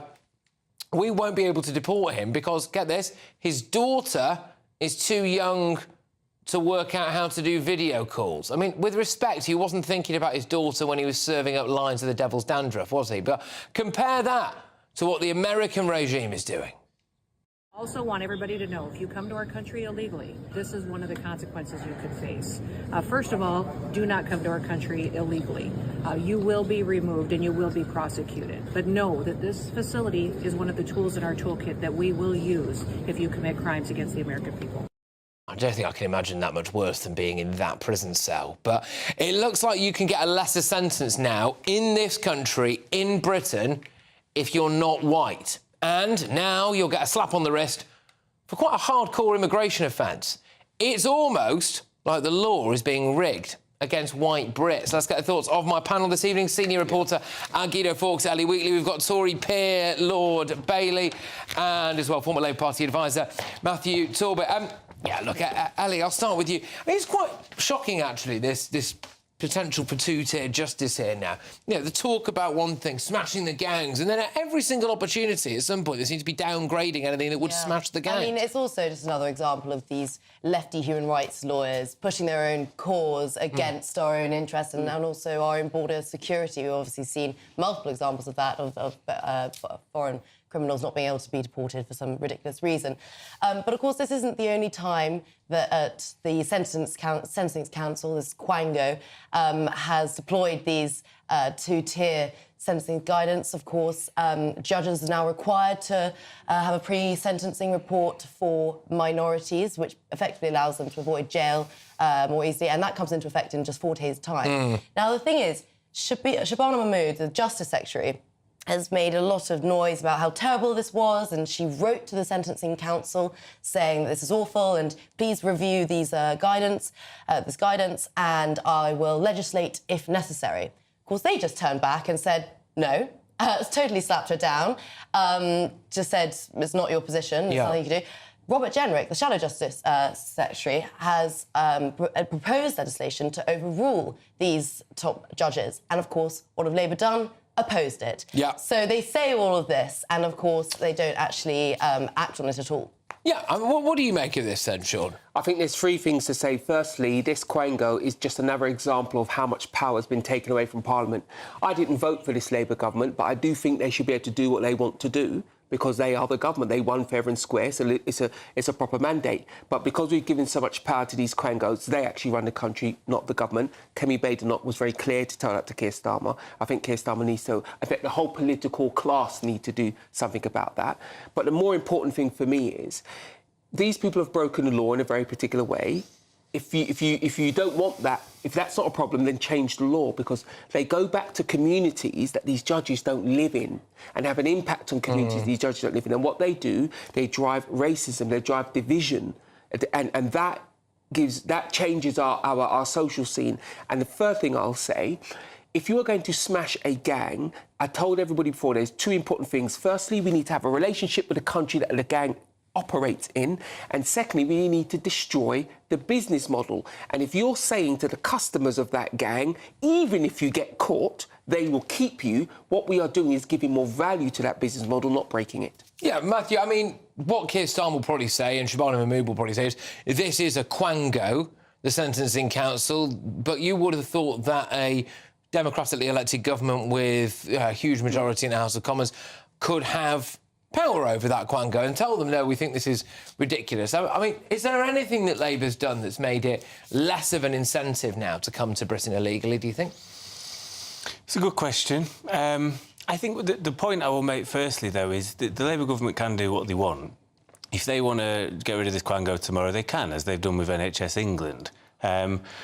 I think ultimately as well, the power still resides, one, with the government, but two, with the judge. The sentencing council is there to give guidelines. This is the same as when years ago, my checkered history is well known, you go and get your pre-sentencing review. The whole probation services thing is to try and give the judge a little bit of something to grab onto, like, don't send him to prison, he might be better off doing this. Also, their remit is to look at the future with regards to reoffending. If you're going to consign people to prison, they're going to come out and go back in again. That's how the justice system works. And ultimately, again, if the judge has a case in front of him, he can overrule the sentencing guidelines if he feels it is fit with regards to preserving justice. What could be the benefit, though, do you think, Ali, of removing a mandatory life sentence for human trafficking and replacing it with something like 10 to 16 years? I mean, surely this is the exact moment we've got... It's up 40% in the Channel so far this year. This is the exact moment we need to be increasing deterrence. Or maybe it's the fact that we don't have enough prison spaces. I mean, I don't think that's actually what's going into the Sentencing Council's mind, but potentially Labour could point to that, and we're running out all the time, we're having to release criminals early, and all of the woes that come with that. But as I say, I think it's just another example of these lawyers who, as you say, are not affected by just sort of multiculturalism and immigration impacting their own neighbourhoods, because they're usually in the suburban areas and they're sort of lovely large houses and hardly any crime around them, etc. So they're not impacted by it, so they don't care, and they think what they're doing is right, and trying to sort of spread the love for everyone else other than actually people who are affected by it, really. Yeah, well, I mean, this is, as far as Robert Jenrick is concerned anyway, this makes it less likely in Britain that we will be able to deport foreign nationals. And that is, I think, the opposite of what the public want. He's 100% right, and the Labour government can't do anything about it, because if you're a judge and you get that advice, you will act on that advice. That's what the advice is for. And because it's a quango, and I don't know how this particular quango is set up, but they tend to be set up legally, properly, because the government did it. It could take years to reverse that. And in the government's defence, we have a very busy programme in Parliament. When are they going to fit that one in? And the point I'm trying to make is the government need a very big programme of bringing back those powers to Parliament and dealing with these things properly. Because you are kind of putting the judiciary at risk, because they are now making decisions that look political when actually they're just... Well, they do overtly look political. They do, at times. A person could fully be of that opinion that that's what's going on. What we need to do, I truly do believe you need to give judges latitude. That is a fact. But these sentencing guidelines, are they really? They might be giving some judges cover. I don't know if they're giving latitude. And I think the government needs to have a determined thing of reducing the amount of quangos. And plus, if they're going for growth, it could be important to lower that cost. Yeah, indeed. Matthew, just finally on this, it is another story, this, of yet again, it appears in Britain that if you are British, a British national, you are at the back of the queue, or you are more likely to be punished more severely than someone who, you know, in the case of the Kosovan cocaine dealer, for example, there. I mean, the idea that he couldn't possibly go back to Kosovo because his daughter's too young to work a video call, well, I'm sorry, but that's tough, isn't it? Yeah, I would say so, and I think this is potentially where the law, maybe in its antiquated way, and, you know, there's so much of it, it needs updating, it, you know, you'll be here till the end of time updating it, it doesn't always meet common sense. And this is where guidelines can be useful because it gives a generic outline of what you should be punished and by how long for. I think the key thing for Labour, politically and whatever else, is the 1951 Act that allows people to come to this country, as people would say, illegally. The only way you can claim asylum is to present yourself at British shores.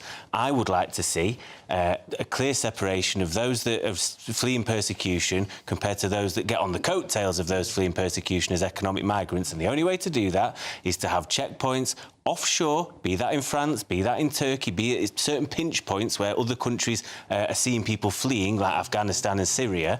And that way, it's about fairness. This is how the left should argue immigration. Yep. Those that really need the shelter as such and are really fleeing, they should have every right to apply. A lot of people would see a lot more women and children arriving. And what you would see... Men of fighting age. But you would also see, which would be great for political optics, people stopping to cross the channel, because you don't have the opportunity to fling your passport into the channel and go, oh, I'm actually from wherever. You're getting processed at France, which the French have offered in 2021. Whether that's still the case, you know, who knows?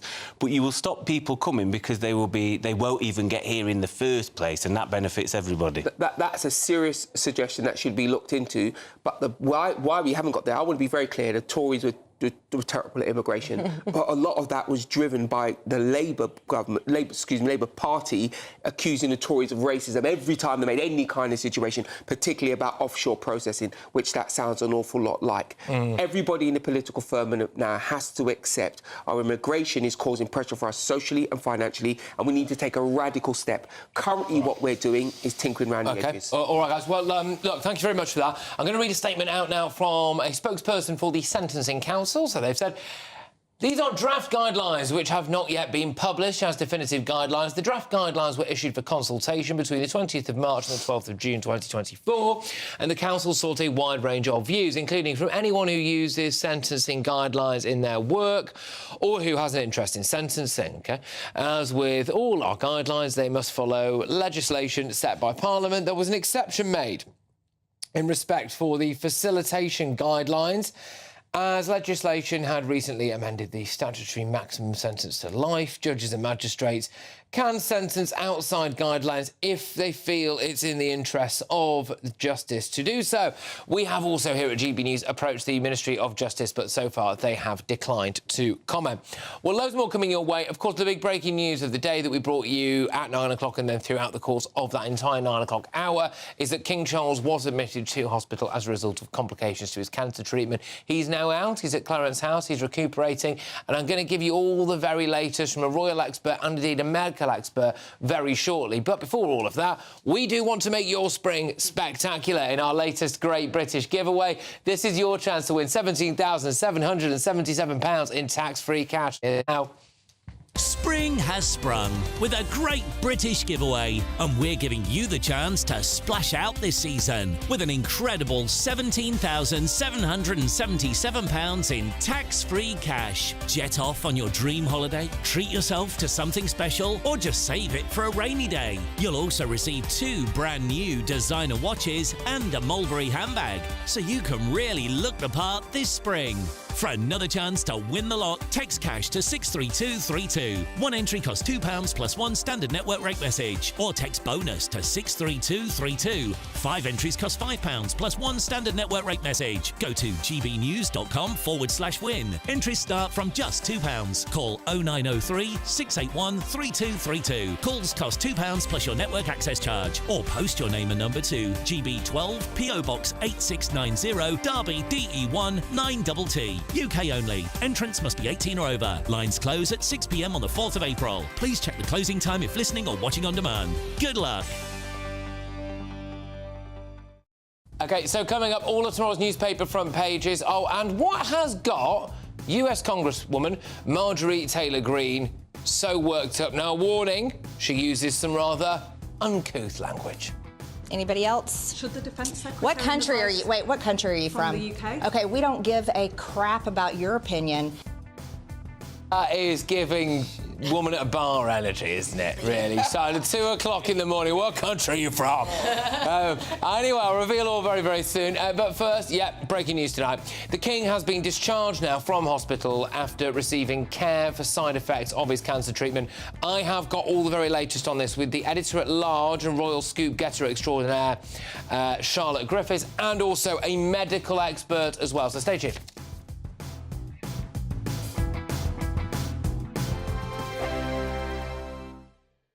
Hi, I'm Michelle Dewberry, and my show is your opportunity to cut through all the noise and dive in headfirst to some robust debates. Ideas clash. Situation, isn't it? No, because the failure is you're deliberately avoiding my point. Nothing's held back, And if you think this is the end of it, wait for more. and we do not shy away from the difficult stuff. Sometimes I want to shake people and say, if only you understood. So join me on Jubes & Co. weeknights at 6 p.m. only on GB News, Britain's news channel.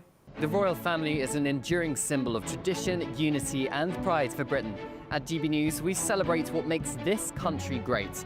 In our new royal newsletter series, you can join me, Cameron Walker, for Inside the Palace, an exclusive look every week that takes you beyond the gates and brings you the very latest from those at the heart of the monarchy. Never miss a royal moment again. Sign up now. Go to gbnews.com/royal newsletter and get the latest straight to your inbox. Headliners. Tomorrow's papers tonight. Every night from 11 p.m. The Daily Mail. White glamour model Martina Big, 36, who, quote, identifies as black, quote, after having tanning... I can't do it. Who identifies as black, quote, after having tanning injections, and this is the bit, this is the kicker at the end of it, announces plan to move to Africa. Yeah. There's so much to unpack here.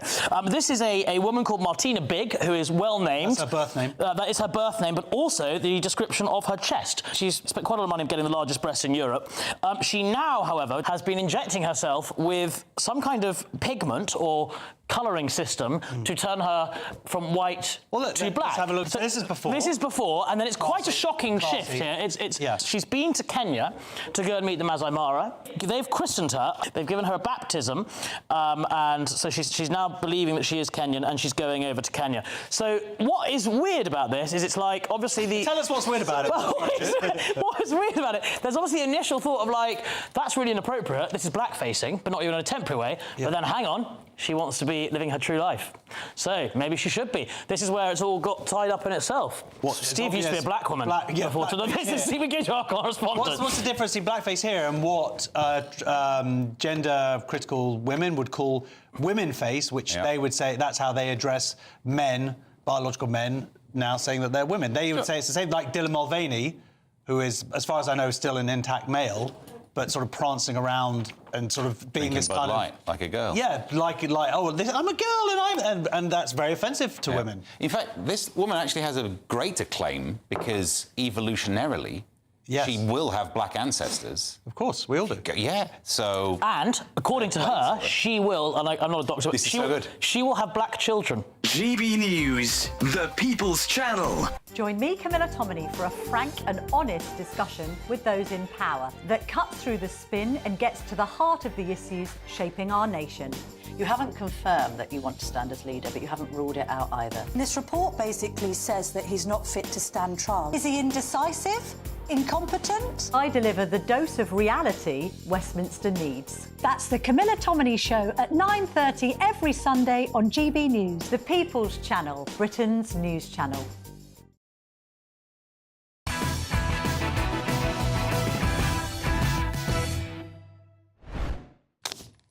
Good evening, welcome back to Patrick Christys Tonight. So, that breaking news, the King has been in hospital today after he suffered an adverse reaction to his cancer treatment. He has now been discharged. His engagements tomorrow have been cancelled. A statement from Buckingham Palace reads this.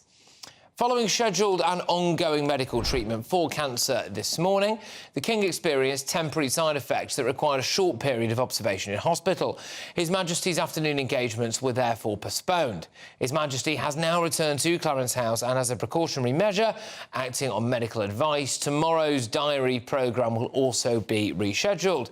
His Majesty would like to send his apologies to all those who may be inconvenienced and disappointed as a result. Well, I suppose part of the job, really, isn't it, is that you go out and meet a load of people. Charlotte Griffiths joins us, by the way, editor-at-large at the Mail on Sunday. You go out and meet a load of people, and for them, this is one of the highlights of their life. I get to meet the King tomorrow, and so when you cancel, that must weigh heavily on him. But let's deal with the medical aspect of this first. Clearly, it's a surprise. It's a shock to everyone. How worried do you think we should be?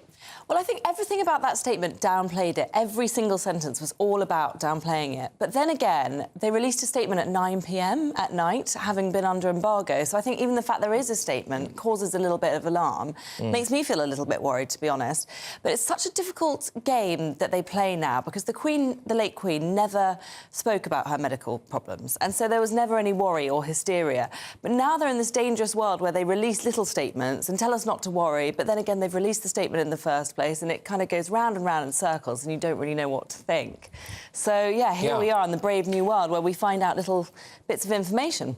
I mean, it's difficult to imagine what the complication could be, I suppose. It doesn't appear to be getting any kind of chemotherapy or something like that, does it? So, yeah, I mean, if he, say, had sepsis, which is a big complication of chemotherapy, he certainly wouldn't be going home. No. So it's great that he's gone back to Clarence House. That suggests that he's being monitored at home.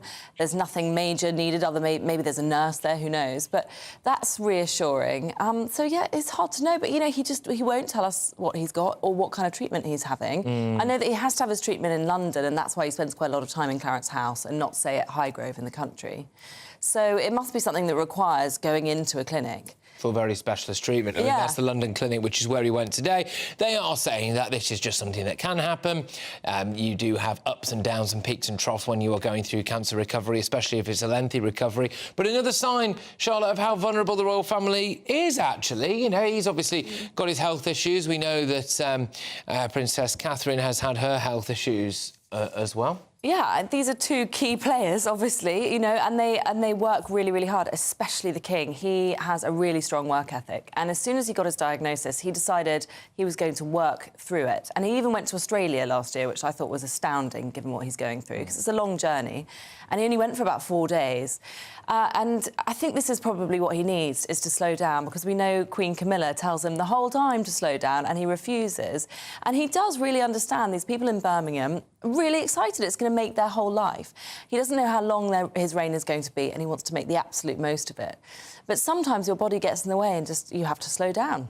Well, he's probably doing the opposite of what many doctors would advise somebody to do in his situation. You know, jet off to the other side of the world, go and press the flesh with as many people as you possibly can, spend as much time working as possible. I don't imagine that is serious doctor's advice. But how important a role do you think is Camilla playing in all of this? They were quite keen, Buckingham Palace, to say that she's there, she's been supporting him through it, you know, and she's always, you know, kind of there by his side with these things. Well, like Prince Philip was to the Queen, she is his strength and stay. She is absolutely behind the surface, keeping him calm, keeping the wheels on, calming him down when he gets irritated, slowing him down when he's working too hard. I thought it was quite interesting that she didn't go to the hospital with him today. I thought that was quite reassuring, actually. She did an event in the morning and she didn't go with him to the hospital, which suggests, hopefully, that it wasn't, you know, a crisis, although it was unexpected. But she'll definitely be at Clarence House with him for the next 24 hours, keeping really close. And he said he's going to carry on working and opening the red box and everything, but she won't be advising that. Yes, indeed. I mean, that is, from what we are led to believe anyway, he is in good spirits. He is doing some official duties, like you said, opening the red box. And their trip to Italy in a couple of weeks' time is still on. Yeah, it is still on. I think I will reserve my real worry for that trip. If he doesn't go on that trip, I'll be quite intrigued. I think he's very keen to recognise the fact that everyone behind the scenes works really, really hard to pull off these trips. You know, it's not just like pulling out if you're a pop star at an event. It's a major, major thing. So I think he'll do everything he can to attend that event. And if he doesn't, then maybe we should worry. But for now, we'll have to just take them at their word. Well, and he's got a serious role to play. I mean, he was used, possibly allowed himself to be used by Keir Starmer when it came to relations with the President of the United States, President Trump, also President Zelensky as well. So, you know, Charles really does have, King Charles does have a big role to play at the moment in this brave, dangerous new world that we appear to be living in. But Charlotte, thank you so much. Always great to see you. Twice in one evening as well tonight, so we've got our money's worth there. Charlotte Griffiths, of course, the editor-at-large at the Mail on Sunday. I just want to check in with someone who is an oncologist, Professor Carol Sikora. Great to have you on the show. Thank you so much. With your medical hat on, what do you take from the statement that has been released this evening in relation to the King? I think it's okay. No one need worry. I mean, he went to hospital. There's clearly a side effect. It's fascinating to see how the world has changed over the last 20 years. You know, 20 years ago, we'd never be told anybody had cancer in the royal family. Now we're told. We're not told everything, and that's fair enough. It's personal data. It's personal information. He's clearly on treatment for a cancer, and cancer treatment has side effects, as all cancer patients know. Some require intervention. Clearly, the fact that he went to hospital, they obviously checked him over, he went home, is great news. He's fine. And sure, he's cancelled tomorrow's engagements, but, you know, these things happen to cancer patients. And, you know, the fact that he's working is great.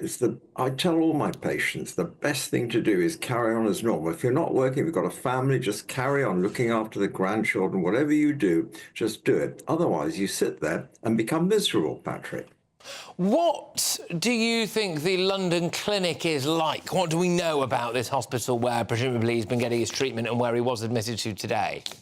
Yes, it's a very good place. It's a private clinic in London. It's been around for, you know, 90 or 100 years almost now. And he's having the best care you could get for his cancer. You know, we've been asked not to speculate what it was. Of course, everyone knows in the oncology community what it is, but we're not allowed to talk about it, which is fair enough. It's a private matter.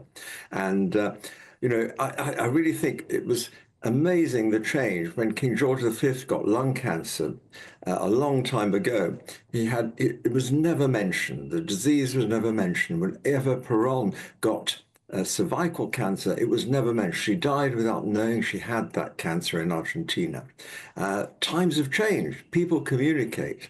You know, we're not quite all there. We don't get bulletins about exactly the medical details of the King, and that's fair enough. It's his business, and it's not the public's business. But we're all supporting him, and I think today's is just a little blip in the course, and nearly all cancer patients have little blips, how they go. Absolutely, yes. Well, Carol, thank you so much for coming on, adding some of your expertise there and a bit of reassurance as well to a lot of people. It's Carol Sikora there, professor, oncologist, friend of the show. Right, well, when I come back, we have got all of tomorrow's newspaper front pages, and I am going to be revealing exactly what annoyed US Congresswoman Marjorie Taylor Greene so much. And a warning here, some uncouth language. Anybody else? Should the Defence Secretary... What country are you? Wait, what country are you from? The UK. Okay, we don't give a crap about your opinion. I mean, yeah, it is what it is. I'm also going to be revealing as well one of the weirdest shoplifting offences that you will ever see. So stay tuned for all that. I forecast a perfect holiday in the sun. Weather looking good then? For sure, and no worries about our travel insurance. All Clear Travel Insurance sponsors GBNews Travel Destinations Forecast. Heavy showers and thunderstorms moving their way eastwards across Europe, affecting regions around the Adriatic Sea. But there is some sunshine in places. The odd shower affecting Madeira and Tenerife. But after all the heavy rain from the beginning of March, Portugal, Spain seeing a much better week with plenty of sunshine on offer. But moving our way eastwards, these are going to be where we see those heavy showers and thunderstorms affecting the Adriatic Sea coasts and also Greece. But we'll see a steady improvement as we head into next week, but the best of the temperatures across Tenerife. All Clear Travel Insurance sponsors GBNews Travel Destinations Forecast. The royal family is an enduring symbol of tradition, unity and pride for Britain. At GB News, we celebrate what makes this country great. In our new royal newsletter series, you can join me, Cameron Walker, for Inside the Palace, an exclusive look every week that takes you beyond the gates and brings you the very latest from those at the heart of the monarchy. Never miss a royal moment again. Sign up now. Go to gbnews.com/royal newsletter and get the latest straight to your inbox. Hi, I'm Michelle Dewberry, and my show is your opportunity to cut through all the noise and dive in headfirst to some robust debates. Ideas clash. Situation, No, isn't it? Because the failure is... You're the failure deliberately avoiding my point. Nothing's held back. And if you think this is the end of it, wait for more. And we do not shy away from the difficult stuff. Sometimes I want to shake people and say, if only you understood. So join me on Jubes & Co. weeknights at 6 p.m, only on GB News, Britain's news channel. It's Patrick Christys tonight, and here we do things differently. It's explaining the absolute madness of this, doesn't it? It's explosive. I mean, this is very good. It's lively. 850. Your government sat there short and it did nothing. It's controversial. And the Middle East has been in turmoil since before I was born. It's everything you need to kickstart your evening. Everyone's had their Weetabix tonight. I love to see it. That's Patrick Christys tonight, weeknights from 9 p.m. Only on GB News, the People's Channel, Britain's news channel. Mornings don't have to be tiresome, especially if you have the right company. Wake up to news as it happens, opinion and debate, and of course, a little bit of entertainment too.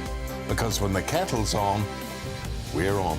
That's Breakfast on GB News, a show worth waking up for. Every morning from 6 a.m. Only on the People's Channel, Britain's news channel.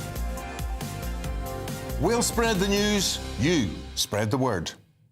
We're proud to be GB News, the People's Channel, and as you know, we always love to hear your views. Now, there's a new way of getting in touch with us at gbnews.com/your say. By commenting, you can be part of a live conversation and join our GB News community. You can even talk to me, Bev Turner, or any of the members of the GB News family.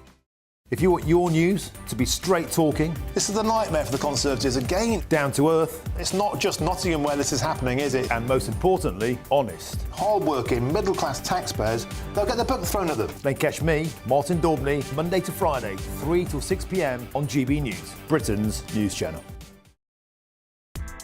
Join me, Nana Akwe, for an informative, interactive news programme with a difference. It's fun. No, he didn't say that, Dave. I'm so surprised. I think there's an element of truth to that. Join me from 3 p.m. every weekend, only on GB News, Britain's news channel.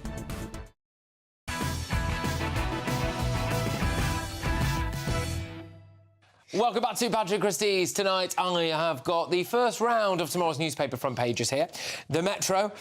Coalition course. Russia warns of bloodbath as UK and France order in the military without Trump's blessing. Starmer and Macron's Ukraine gamble, they say. The Daily Telegraph. King in hospital for cancer side effects. We've covered this rather a lot, of course, on this show this evening. They also go with Chancellor plotting tax grab on savers.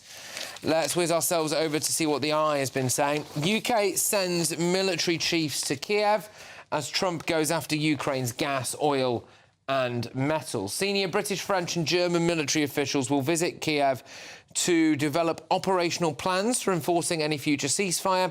Macron and Starmer announced that there is a reassurance force that will act over there. Let's go to the Daily Telegraph. King suffers bump in road. Sorry, Daily Express, my fault. King suffers bump in road during cancer care. Charles forced to pull out of engagements today after side effects from treatment. So there we go. Now, I thought that I would bring to you some other news that I think will be quite good news to a lot of viewers and listeners of this show. Brits up and down the country, we can rejoice this evening. The eco-activists at Just Stop Oil have finally decided to hang up their high vis and end their campaign of so-called civil resistance after around 3 years of chaos and disruption. So their main objective was to wean the UK off fossil fuels, and a policy now being implemented by Energy Secretary Ed Miliband. So they are saying that they've won, really. So they don't need just written to him. So they don't. Written to him. They don't need to keep getting sent to prison. Going to do it anyway. The group will officially lay down their arms at a final protest in Parliament Square at the end of April. So for one night only, Just Stop Oil are back. So what better time to take a look back at some of their greatest hits. 2 Just Stop Oil supporters were arrested after painting the walls, floor and departure board at Heathrow Airport, but it's not all about international travel. There we go, look at him. He's called Edred, that guy. Edred, nice, common name, common man. Just Stop Oil maniacs have targeted major sporting events, World Snooker's Championship final at the Crucible, but it hasn't just been outbursts of orange paint. We've had emotional outbursts as well. How worse does it have to get? How many kids have to die? How many more young people have to do this stuff? I don't know what else to say, Anna. Why aren't you on the streets with us? That's all I can say. Not actually any tears, were there? You'd always tell. It's just doing this. It's like, come on, at least have a few tears. Not even the Mona Lisa was safe.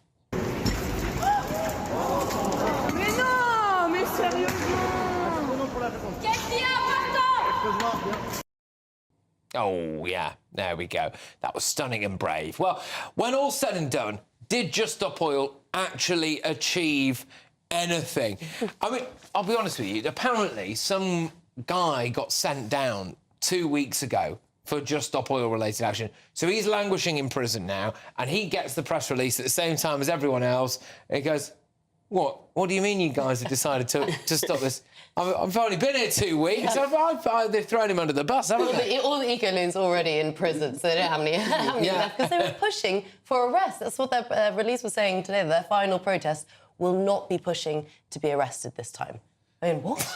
Oh, come on. I mean, it is a win for, Just Stop Oil. I mean, and Red Ed, we've got Red Ed to thank for that one, so... I feel like they could have written a few emails to Ed and said, Ed, this is what you'd like to do. We probably would have done it anyway. Yeah, he's doing it anyway. I mean... Yeah. Well, they're not popular anymore at all. I mean, when those protesters got sentenced for, I think it was 2 years, was it, to jail? Yeah, roughly, yeah. Roughly.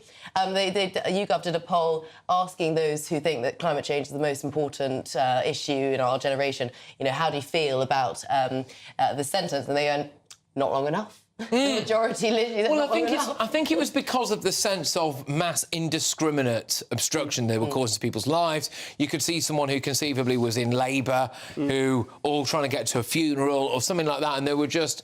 I mean, there's a friend of mine who was undergoing cancer treatment, missed an appointment because they were sitting on the motorway at one point. Yeah, so they damage their cause. I said it all along. There'll be people who sort of ambivalent, wanting to learn, but when you start disrupting people's lives, innocent working people, you lose them. You lose them, man. And I think that's what they've done. And they haven't come to an end because they've won. They've come to an end because they're being ignored. That's what they've come to an end for. So you think that's what it is? Go on, Matthew, what was your view on this? I mean, unquestionably, they have raised the profile of the anti-oil lobby, so there's that. But have they actually achieved what they set out to achieve, or have they just given up? It could be either. I think the serious point I'd make, I suppose, is, some of these people are just stupid. That's for all to see. However, I do think you're allowed to be privileged and care about stuff. This is why I hate the term champagne socialism. There's nothing wrong with if you've got a few quid being bothered about other things. However, I always felt they had no class consciousness. I think the point of a protest is to disrupt people's lives sometimes. I think there is a time and a place, and you are not going to get the working class and those that would be affected by climate change on your side when you're gluing yourself to a DLR at Canning Town Station, of all places, at 8 in the morning. It's just utterly ludicrous. I went to the first... remember them on Westminster Bridge, one of their very early protests. It's actually quite well-natured. There were people talking, trying to explain things. But I never forget it. A guy was walking across the bridge with a massive mitre saw in his hand. And he went, you told these people to get off the bridge, because for them it's a day out, for me it's a day lost work. Nobody pays me. you see what I mean? And that was the thing about not having there was any the class scaffolder, consciousness. wasn't there? Do you remember him? The scaffolder. We had him on this show a while ago, who was just a white van man, working scaffolder, was being blocked from getting to work, I mean, he didn't necessarily articulate it quite like this at the time, but he was obviously losing out on money. He had a job to get to. He doesn't get paid that a day, and he said what a lot of people were thinking, really. But I think I've just got time this section just to whiz ourselves on. We're going to go stateside, because Republican Representative Marjorie Taylor Greene, who is box office, and look, I like her, but I think she's a bit nuts as well, tore strips off a British reporter who dared to ask her about the leaked messages scandal that's engulfed Trump's White House. Now, a warning, yes, there is some uncouth, maybe slightly coarse language. Take a look. Anybody else? Should the Defence Secretary... What country are you... Wait, what country are you from? From the UK. OK, we don't give a crap about your opinion and your reporting. Why don't you go back to your country where you have a major migrant problem? Okay, and no, you should care about your own borders. Do you care about American lives being put at risk? Let me tell you something. Do you care about people from your country? What about all the women that are raped by migrants? Do you care about... about by migrants? No, do you care? OK, you're done. Do you care about American lives being put at risk? You know what? I don't care. Service members fighting for your country. I don't care about your fake news. Well, that's that then. So there we go. Yeah, she's got opinions, she's got views. I probably wouldn't mess with her. Coming up, though, how many cream eggs did one man in Peterborough stuff down his jacket? I'll reveal all. Stay tuned. Hello again and welcome to the latest update from the Met Office for GB News. A brief spell of more unsettled weather to come over the next couple of days before the fine weather returns from Sunday. Rain moves through, followed by showers, and it's going to feel cooler, although with some sunny spells in between the downpours. Now, the rain I mentioned, that's being driven by this cold front, which is sinking southeast across the UK as we speak. It's going to arrive into the north and west of England as well as Wales during the evening, and then spread into the Midlands, East Anglia and southern counties of England by dawn. So a cloudy and wet start for many across the south first thing Friday. Brighter skies are spreading southeast in the wake of that front, and across much of the Midlands, the southwest of England and Wales will see those sunny spells return by 7 or 8 a.m. But the rain will take a bit longer to clear from East Anglia and the southeast. Showers, though, quickly following, and those showers would be particularly lively across western Scotland, with the chance of hail and thunder, hill snow as well, because this air is a lot colder compared with the air that preceded the front. And we'll also see those showers to merge to give longer spells of rain across western Scotland, along with a gusty wind. All in all, it's going to feel disappointing in the northwest. But once the rain clears the southeast, after lunch, well, plenty of sunshine returns and showers will be few and far between across the south and southeast. 14 or 15 Celsius in the southeast, feeling a little cooler, not feeling quite as cold, though, as it will in the far northwest.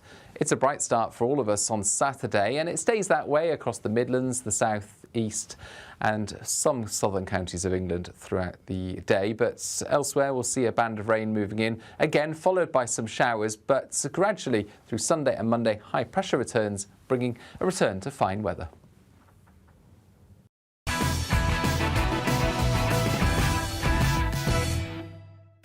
Welcome back to Patrick Christys tonight. I've got some more front pages for you now. The Guardian fears Reeves may be forced into further tax increases, so that's what they're going with. There are a couple of other front pages knocking around as well, but of course they are mostly about the King. I'll just read this one to you while I've got it in front of me here. The Sun, Charles Hospital drama, get well soon, Your Majesty, King floored by cancer treatment. Now, we've all been there, haven't we? You're desperate for a sweet treat, but one man in Peterborough has taken it to the extreme. He was caught, he was caught stealing hundreds of Cadbury chocolates. Here it is. Okay.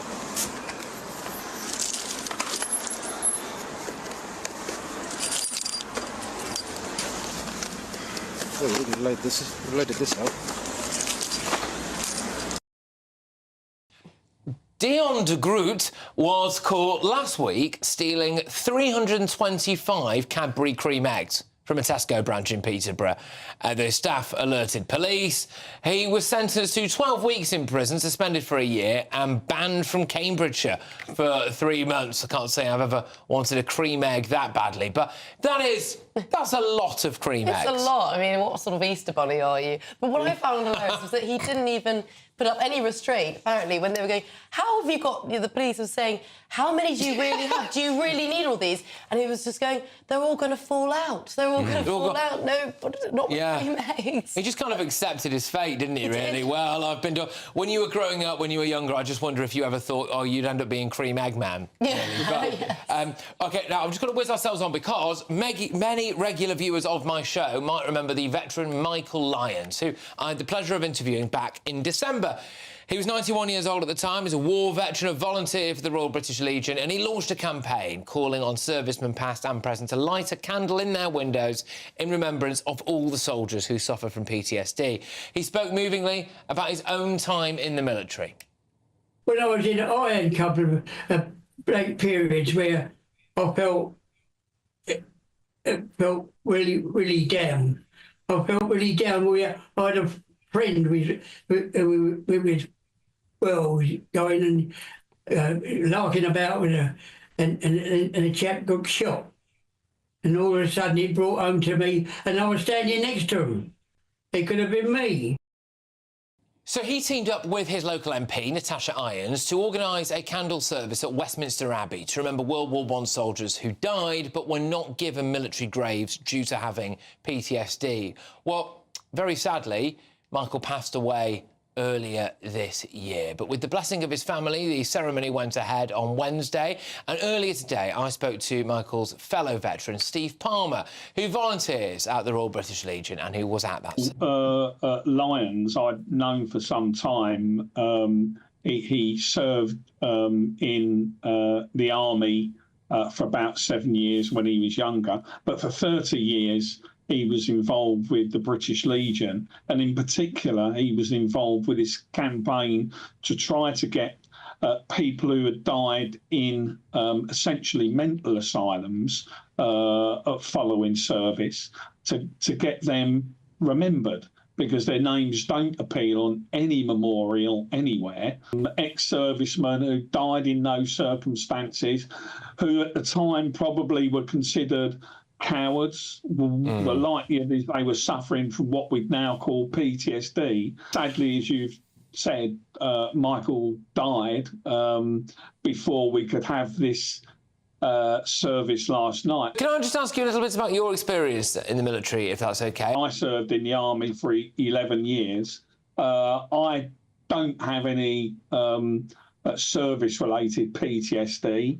I've had mental issues like lots of people do. Dad, I must make a really important point. Most people who leave the armed forces are, like I was, hugely successful. But that doesn't mean that some of us, a minority of us, struggle in one way or another. Absolutely, absolutely. And hopefully that will end up being at least part, anyway, of Michael's legacy going forward. OK, well, there we are. Coming up next, it's Headliners, presented this evening by Josh Howie. And Josh, there appears to be rather a lot to go at on the front pages. There sure is, yes. We have all the front pages, of course, plus all the most interesting stories inside, including Angela Rayner's staff. They're going on strike because they've got to go to work for 3 days a week, a whole 3 days in the office. We have the end of Just Stop Oil, which you've talked about, which paintings across the land take up a sigh of relief. And we have the dangers of getting tattoo, unless, of course, you want to get my name on your arm. It's going to be a great show. Lewis Schaefer and Nick Gibson. Yeah, that sounds to me like a dare that I might be tempted to take up one day, Josh. But good stuff. Headliners is always the best way to round off your evening. It's from 11 till midnight on GB News. Thank you very much to my wonderful panel. Great show, and thank you for pivoting as well. We obviously had to cover the King's Hospital drama as the sun put it for the first hour of the show, so thank you very much for all of that. Thank you to all of my wonderful guests, and most importantly, thank you to everyone who's watched and listened. Live studio audience in this room tomorrow night. I hope to see you there.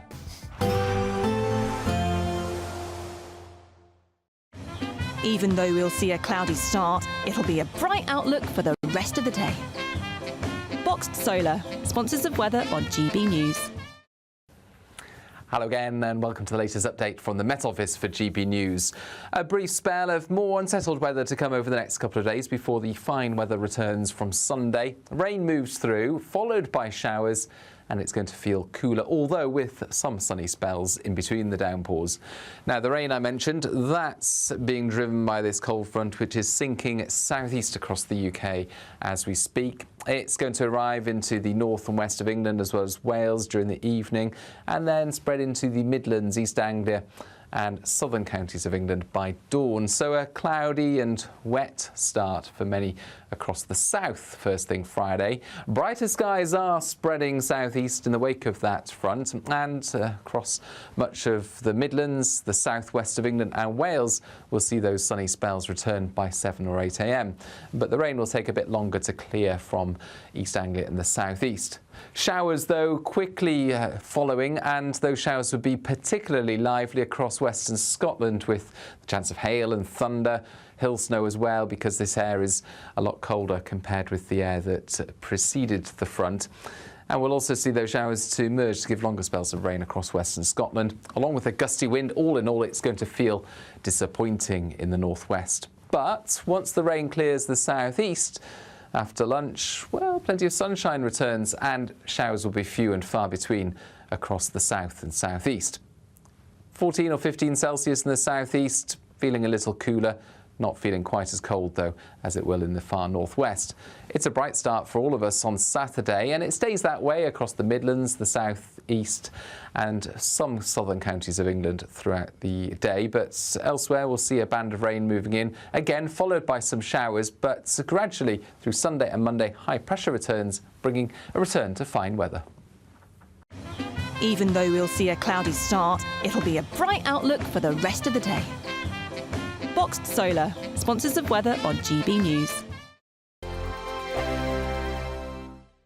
There's just 2 weeks left to see how you could be a spring winner, as we have an incredible £17,777 in tax-free cash to be won. And if that wasn't enough, we'll also give you the latest Mulberry handbag and not 1, but 2 sought-after designer watches. Make sure you don't miss out, as lines close on the 4th of April. For another chance to win the lot, text cash to 63232. One entry costs £2 plus 1 standard network rate message, or text bonus to 63232. 5 entries cost £5 plus 1 standard network rate message. Go to gbnews.com/win. Entries start from just £2. Call 0903 681 3232. Calls cost £2 plus your network access charge, or post your name and number to GB12 PO Box 8690 Derby DE1 9TT. UK only. Entrants must be 18 or over. Lines close at 6 p.m. on the 4th of April. Please check the closing time if listening or watching on demand. Good luck. Headliners. Tomorrow's papers tonight. Every night from 11 p.m. Oxford is set to make an ancient Latin ceremony non-binary. Well, as the old saying goes, carpe they them. Nice. It's Oxford set to make 800-year-old Latin ceremony non-binary, and it's given out degrees in Latin since the 12th century, though it's still kind of using Latin, but it's changing it so it's gender neutral. So magistri, meaning masters, will become vos, apparently. I don't know. I didn't get Latin because I went to a state school. I don't know what any of this means. So I sound like Lewis Schaefer. I don't know what this means. So it's shocking. It's kind of pure. It's a good example of woke replacing tradition and standards. It's kind of textbook example. And I'm amazed that we're still doing this stuff. We haven't got the memo. It's like we haven't noticed that in America this is all over. You know, France never followed this rubbish. It's like we're waiting for the telegram to arrive that woke is over. One YouTuber called it woke North Korea. We're still stuck doing this rubbish. And by the way, when you destroy our great universities by doing rubbish like this, one reason is it's because the students pay money, so it's also student-led, but also the professors agree half the time anyway. And when you destroy great universities, who knows if you can rebuild them? So it's a tragedy, really. I'm with you. I'm with Nick Dixon. Thank you. They don't realise that woke is over. I wonder if this would not catch on in France because it would just be such a pain in the butt in terms of they've got a lot more male-female to try and make everything non-binary. The